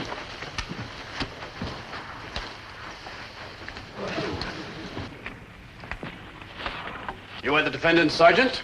I am. And did you order Private Krebs to shave, scrape off, or otherwise remove this beard from his face? I did. Describe in your own words what happened. He didn't. Did you warn him of the possible results of such an attitude? I did. Then what did he say about shaving off the beard? He wouldn't. Would you tell the court what language you used to him when he disobeyed you? I dasn't. Sir, the prosecution rests. Private Gillis, is the defense ready? Yes, sir, we are. Proceed. Your Honor. Hey, don't let him shoot me before lunch. I was too scared to eat breakfast. Cut that out. Did you practice with that rifle I smuggled into the guardhouse? Like all night. Yeah, how many times did you tangle your beard in it? Like not once. Great, you're practically a free man. Oh, boy, I'll see you like later.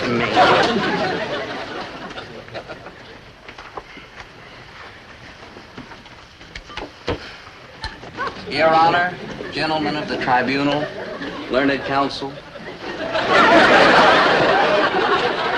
Don't send this boy to prison. Why, you ask? Why? I'll tell you why. Because I shall prove that the order to shave off his beard was not a military necessity. Objection! The witness admits he caught his beard in the breech mechanism. Ah, yes. But I shall prove that it was a one chance in a million accident. That it would never and will never happen again. Private Krebs, prepare to simulate fire. Now, gentlemen, you will observe how efficiently and safely Private Krebs handles his rifle.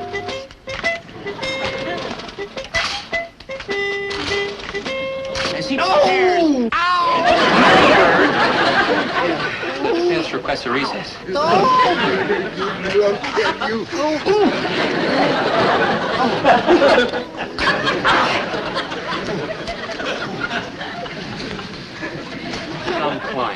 Your Honor, it is obvious that the actions of the defendant have made my closing argument unnecessary.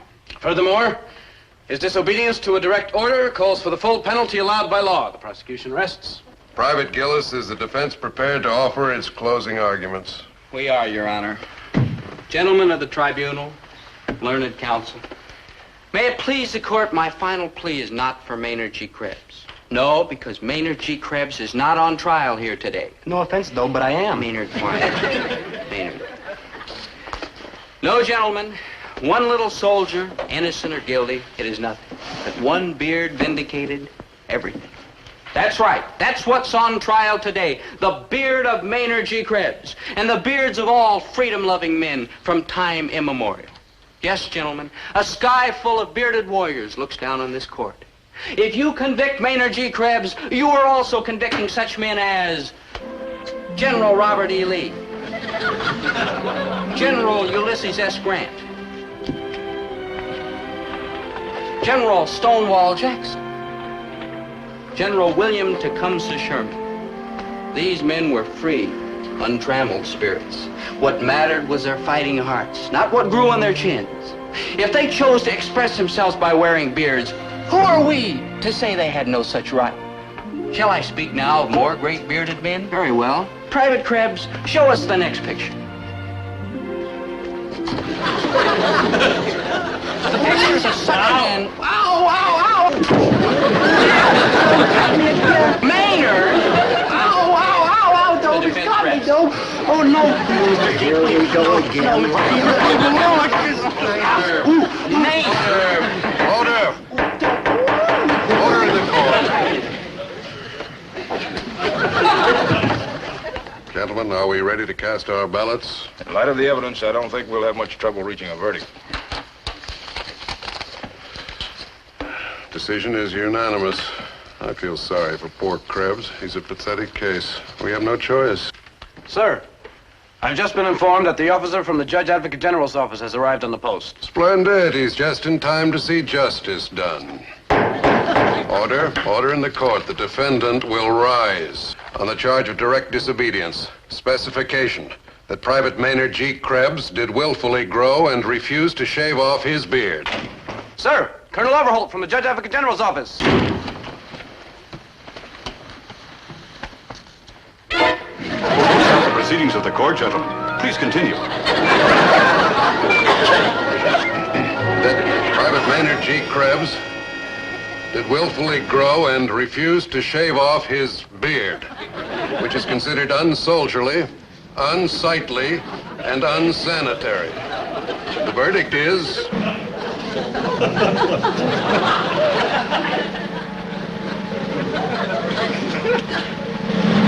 not guilty.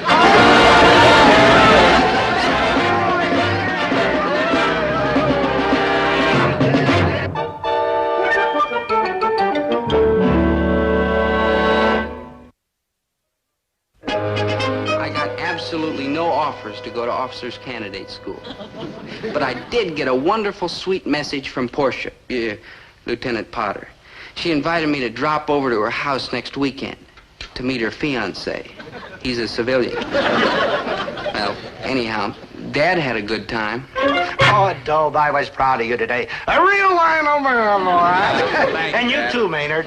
Maynard, you really put the brass in their place. Can you imagine the guys thinking a puny little beard like this could get away with a laugh? Oh, Maynard, what are you doing?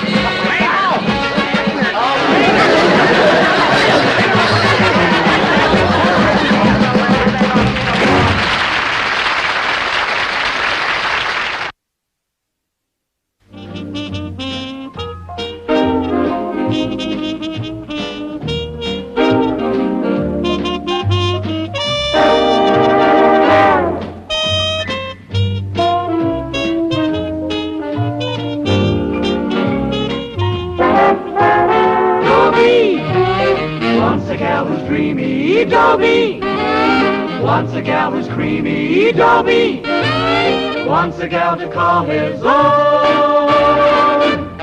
Is she blonde, is she tall, is she dark, is she small, is she any kind of dreamboat at all? No matter, he's hers and hers alone. 'Cause Dobie has to have a girl to call his own.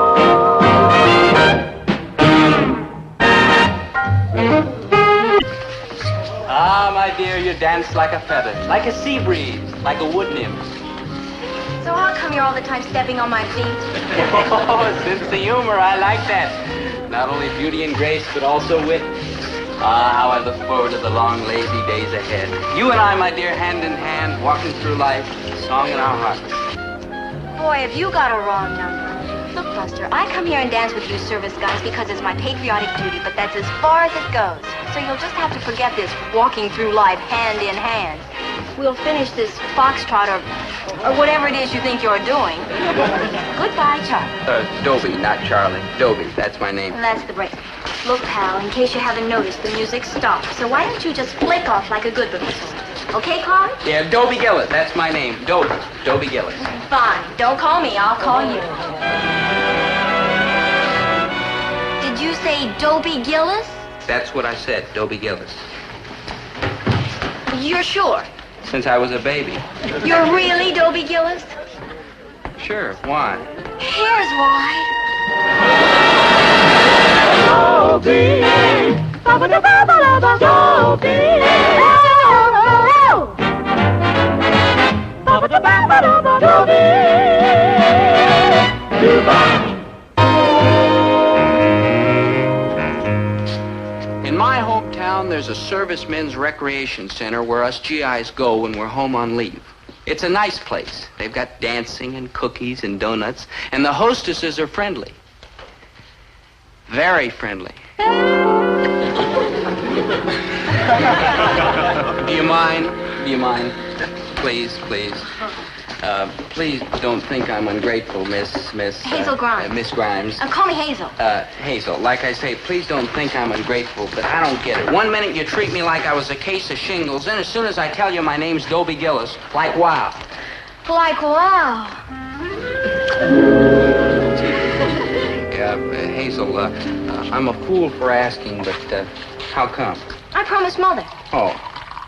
Huh? Well, your name is Gillis, isn't it? Yeah. And you're the only Gillis family in town. I checked in the phone book.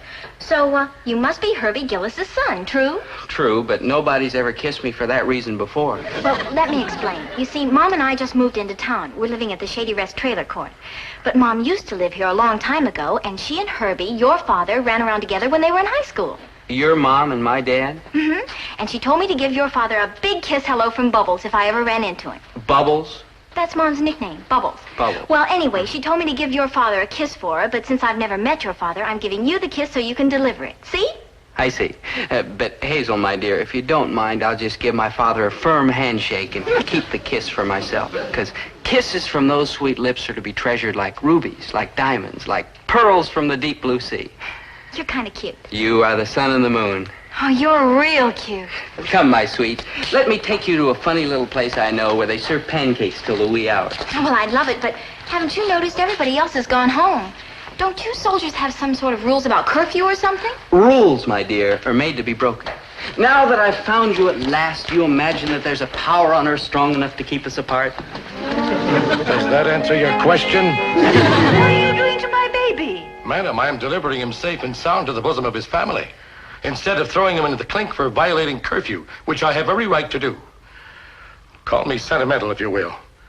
But if I were a married man, which heaven forfend, I might have a son this old. Maybe even this dumb. And I would not like to think of him lying in the pokey with hardened criminal types, learning intemperate language and picking up antisocial habits. Violating curfew.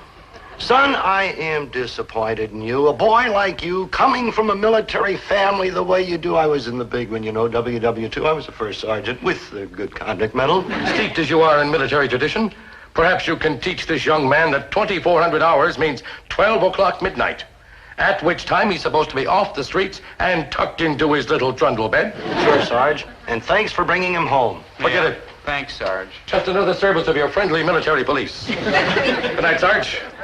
Good night, ma'am. Good night, you wayward boy. Such a nice man. What a shame he isn't married. Yeah, the poor devil. No family, no responsibility, no nagging, no bills piling up. Kind of gets you right here. Never mind the now, Herbert. So how about a few now Dobies? Now, Dobie, what do you mean by breaking curfew? You know what a stupid question that is. What's her name? Oh, she's a wonderful girl, Dad. You probably know the family. Her mother went to school with you. Oh, no kidding? What's her name? Hazel. And she comes right up to here on me. She's a doll, Dad. I don't mean the daughter, the mother. Oh, Herbert, you're cute. Oh, it was kind of a funny name. Oh, yeah, I remember. Bubbles. Oh, Bubble. She must need some other Herbert T. Gillis. I don't remember anybody named Bubbles. Well, I better get to bed. I got a big day's work Herbert, tomorrow. think hard, Herbert. Bubbles. Surely that sweet, lovely, innocent name means something to you. No, I used to know a girl named Frida. Used to whistle Swanee River through her teeth and eat saltwater taffy at the same time as Bubbles. No, well, I better get to bed. Herbert? That name Bubbles surely means something to me. Bubbles Corrigan? Nope, doesn't ring a bell. You don't recognize the name that was famous all over town along with the name of Herbert T. Gillis? Nope. Well, I guess The Bubbles Corrigan who was caught spooning with a certain gay young blade in a rumble seat outside of the senior dance, and the principal turned on the sprinklers? That Bubbles Corrigan. Well, I haven't forgotten that rumble seat incident. Not in 20 years I haven't And forgotten for 20 years, I have been telling you that story is all wet. Do you deny that the principal turned on the sprinklers, and that 5 minutes later you and Bubbles Corrigan were found standing on the lawn, dripping wet? Well, good night, Winnie. Herbert T. Gillis, don't you dare walk out on me. Now listen. Because I am walking out on you. Son, you believe me, don't you? Well... Look, this whole thing is a terrible mistake. I was standing on the lawn when the principal turned on the sprinklers, so naturally... She must be going through the house twice. We ain't got that many doors.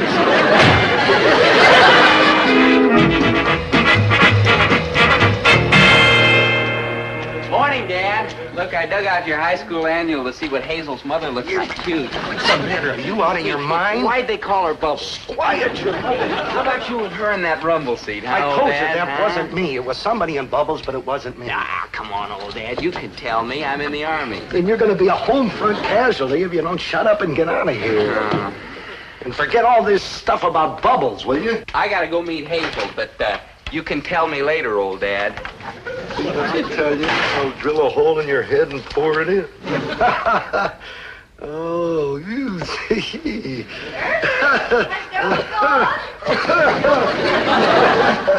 Must have been a good book the way you were laughing. Oh, yeah, just looking at the account book. Oh, business is good. Makes the guy want to laugh. You were looking at your high school annual. I was? Say, how about that? Oh, yes, I was looking at that, too, yeah. I was looking at our old basketball pictures. Boy, were we funny looking. You know, I saw a very interesting thing on one of those detective shows on television. You put a book down like this, and you let it go, and it drops open right to the page where it's just been opened. Oh, Winnie, they dream up a lot of junk on those detective shows. Like here, to Bubbles Corrigan speech. It's like I said, they dream up a lot of junk on those detective stories. Helen Corrigan Bubbles, most popular girl. Yeah, it seems to me she did win that year. Well, I got all the work. Where did they take this popularity poll? In Lover's Lane? Now, Winnie, don't get jealous. Don't you tell me what to do. If you want to know, I've been jealous of Bubbles Corrigan ever since I started going with you. Winnie, Bubbles got married and moved out of town before I ever met you. Yes, and if she hadn't gotten married and moved out of town, you never would have met me. I always knew you had more fun with Bubbles and that crowd that you went around with than you ever had with me. And now I know that all of these years you've been wishing that you were married to her instead of to me. You are the only girl I ever really cared for, honest and true. You mean that? Well, of course I mean it, and if this old thing disturbs you, it does disturb you. Into the trash can. There, see? Nothing to it. Herbie, darling. Oh, now I feel better. Now I can face the house. Oh, in the morning glories are glorious in the morning. And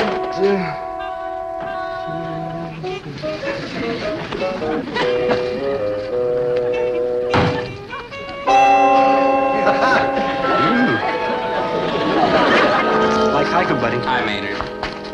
Hey, Doe, where you been keeping yourself? Hey, look, Maynard, no offense. I've been looking all over for you. You missed the whole thing. Man, what a profound gasp. Missed what whole thing? You're joshing, ain't you, Dobe? They tore down the old Endicott building yesterday. They got one of these great big giant iron balls hanging on a long wire, and they swing and it goes... Maynard! Maynard! Maynard, enough! Enough! Maynard, as I was saying...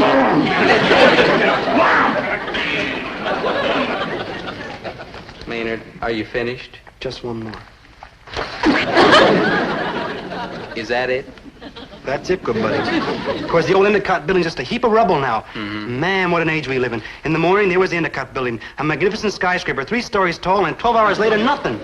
And you missed it all.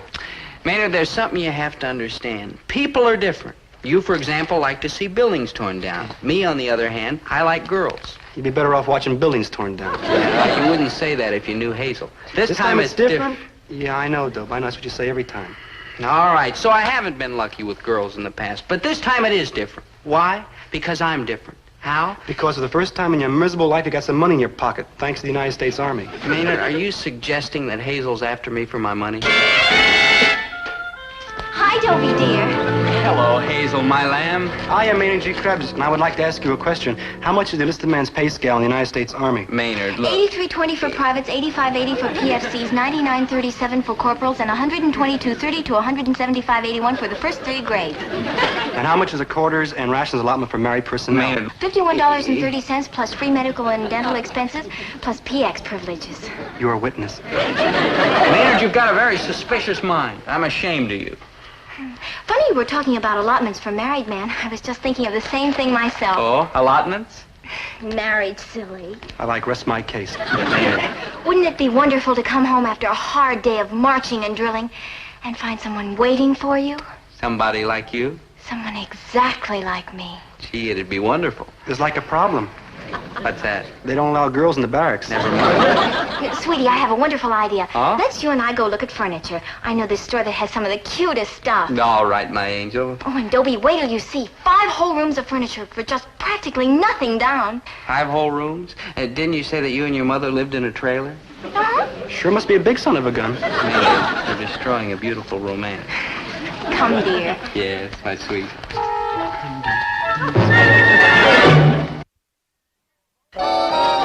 Maynard, go home.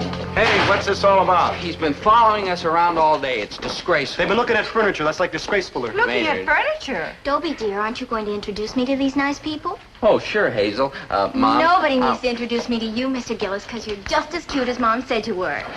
Hazel, I want you to meet my mom. How do you do, Hazel? Oh, hello. Mom's all the time talking about the wonderful times you and she had together. She must have a million stories. Oh? The kicks the 2 of you must have had. Oh. My mom said when you were in high school, you were a dancing fool. Oh. Well, I better get home and get myself prettied up for a date tonight, Dobie, love. We're going dancing on the Peabody roof. Don't let them go there, Mrs. G. That's close to City Hall where they dish out their marriage licenses. Oh, goodbye, Mr. Gillis. So nice to have met you. That was from Mom. Bye, Mrs. Gillis. Well, ta-ta, Dobie, love. See you at 7. Ah, farewell, my lovely. I shall count the seconds until that glorious hour. Arrivederci, my sweet. Don't you eat, you hypocrite, you. Who's a hypocrite? I don't approve of her either. A likely story. Like a likely story. You stay out of this. Dad, you don't approve of her? Why, she's the cutest and most popular girl in town. That's the trouble. It's stupid to chase after a cute girl. Oh? Sure, get yourself a girl like your mother. That's not what I mean. What I meant was, if you get yourself a girl like your mother, you never have to worry about somebody trying to steal her away from you. You're getting me all fouled up. Look, take some advice from your good old dad. Anybody can chase after a cute bit of fluff like Hazel, see? But there aren't many that'll chase after a girl like your mother. Oh. Thank you very much.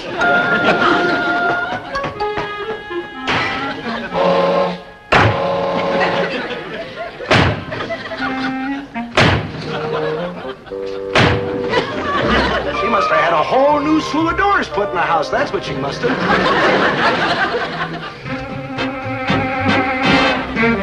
Winnie, I'm telling you for the 1,000,000th time, Bubbles Corrigan never meant anything to me. You are the only girl who ever meant anything to me in my entire life. Honest, truly, honest and truly. Winnie, will you talk to me? You haven't spoken to me in 8 hours. Say something. Will you say anything? Go get dressed to be late for your lodge meeting. Oh, she spoke to me. Oh, she spoke. Oh, Winnie, you're a down. No, she spoke to me. She spoke to me. Oh.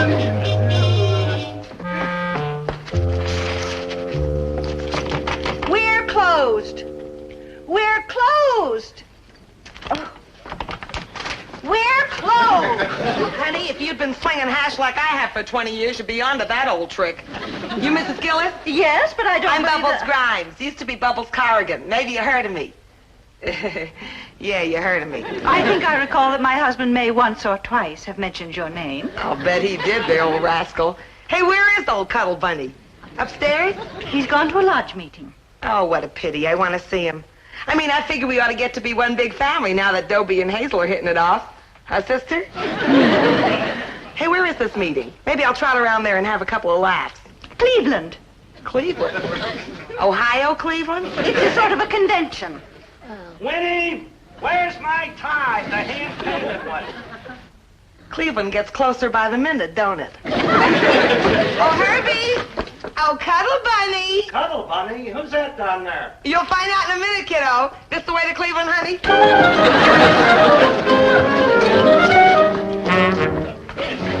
Herbert, you remember Mrs. Grimes. He may not remember Mrs. Grimes, but I'll bet he sure remembers little Bubbles Corrigan. Herbie, baby, how are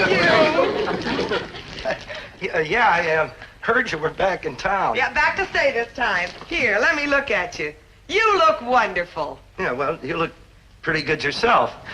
Flattery will get you nowhere. I know how I look, but you haven't aged a day. Oh, come on. No, I mean it. Well, I got to admit that the old belly is still flat as a board. Herb always had the flattest stomach in high school. How nice. Yeah, and the biggest chest, too, in my weight class. That is light heavy ones. Lovely chest.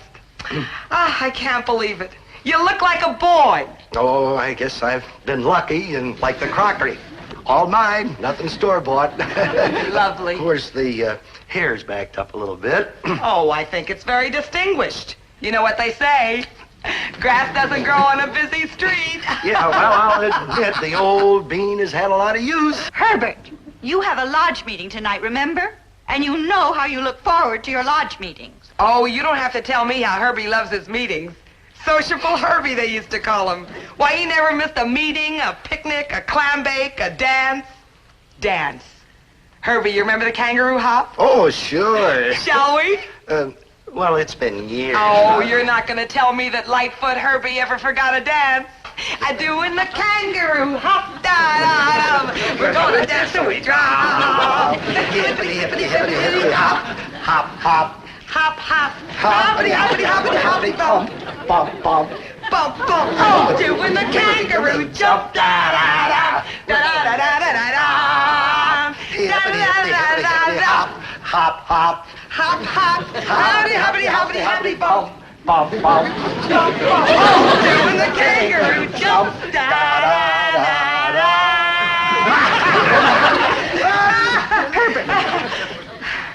If we don't eat right away, you'll be late for your meeting. Oh, who wants to go to an old lodge meeting? A bunch of bisons bellowing and snorting. I can go down there anyway. Look, why don't we all just sit down and have a nice long talk about old times? I got a better idea. Why don't you sit down and join us for supper? Oh, well, I don't want to put you to any trouble. Oh, trouble? Winnie can push a meal together in jig time. Well, I wouldn't dream of... Oh, Winnie loves to cook, don't you, Winnie? Why, Winnie's never happier than when she's out there in the kitchen sweating over that hot stove and whipping up some sort of a gourmet's delight like pot roast or breaded tripe or something like that. Right, Winnie? Right. Lightfoot Herbie.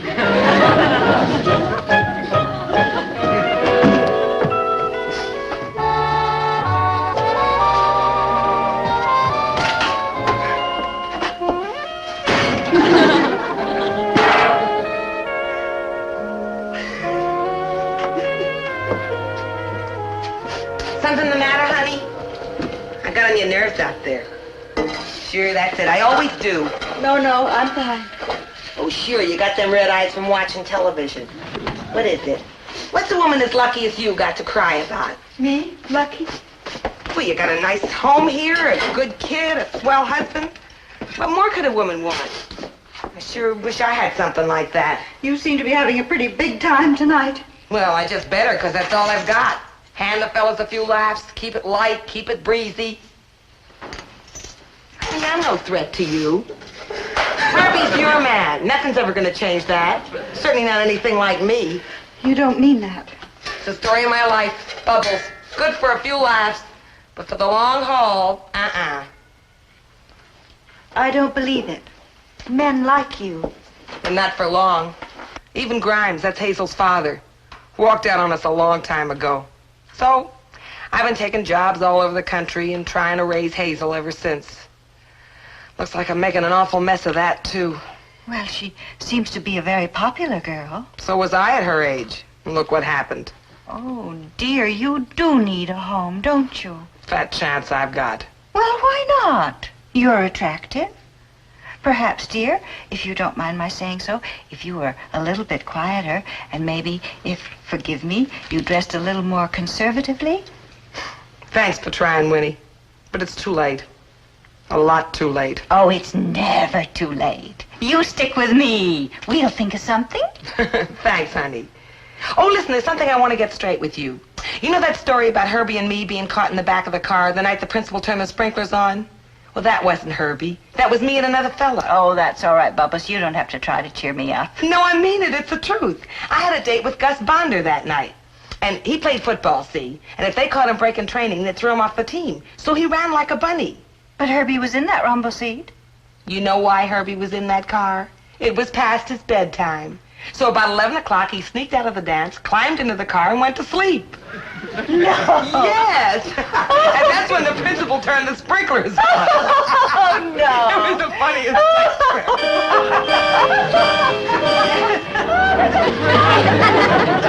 Oh, Winnie, this is a great meal. One of your best. Thank you, dear, but it was all Bubbles. Oh, all I did was... The soup, the meat, the dessert, the salad, and the coffee. Oh, come on. I think it's a shame, a crying shame, that some lucky man hasn't got you for his own.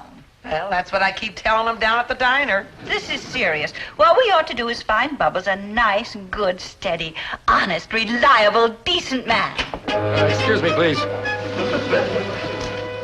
Madam, it grieves me deeply to invade your hearth and home, but I must point out that your son, a private in the United States Army and therefore under military discipline, seems to have violated his curfew again. Madam, isn't there some way we can teach this boy what 2,400 hours mean? Now listen, Hush I up, can Dobie. explain. Sergeant, if memory serves correctly, you said you were a bachelor, didn't you? Yeah, sure. And would you say also that you were a steady, honest, decent, reliable man? Well, I should hope so. Sergeant, I want you to meet a very dear friend, Mrs. Helen Grimes.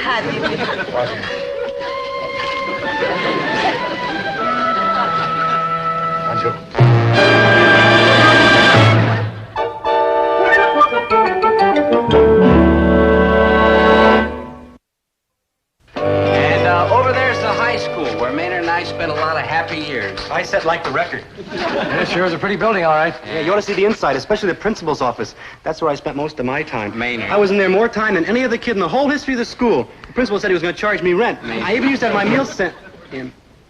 Like, at East Krebs? Right. Yeah, it sure is a nice little town you boys live in. Sure was a break for me to get stationed here. Hello, boys. Good morning, Quentin. Good morning, Helen. I hope I haven't kept you waiting. Oh, waiting for such a charming lady is a pleasure indeed. Oh, well, good day, gentlemen. Oh, and Dobie. Would you try to remember that 2,400 hours is like 12 midnight? Oh, sure, Sarge. My dear.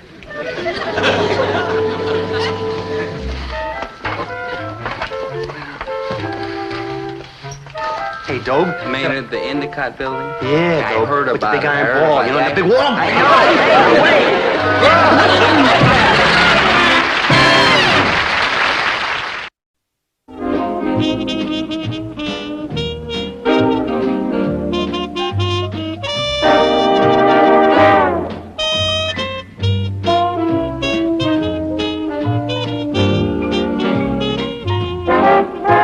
Dobie, once a gal was dreamy, Dobie. Once a gal was creamy, Dobie. Once a gal to call his own. Is she blonde? Is she tall? Is she dark? Is she small? Is she any kind of dreamboat at all? No matter, he's hers and hers alone. 'Cause Dobie has to have a girl.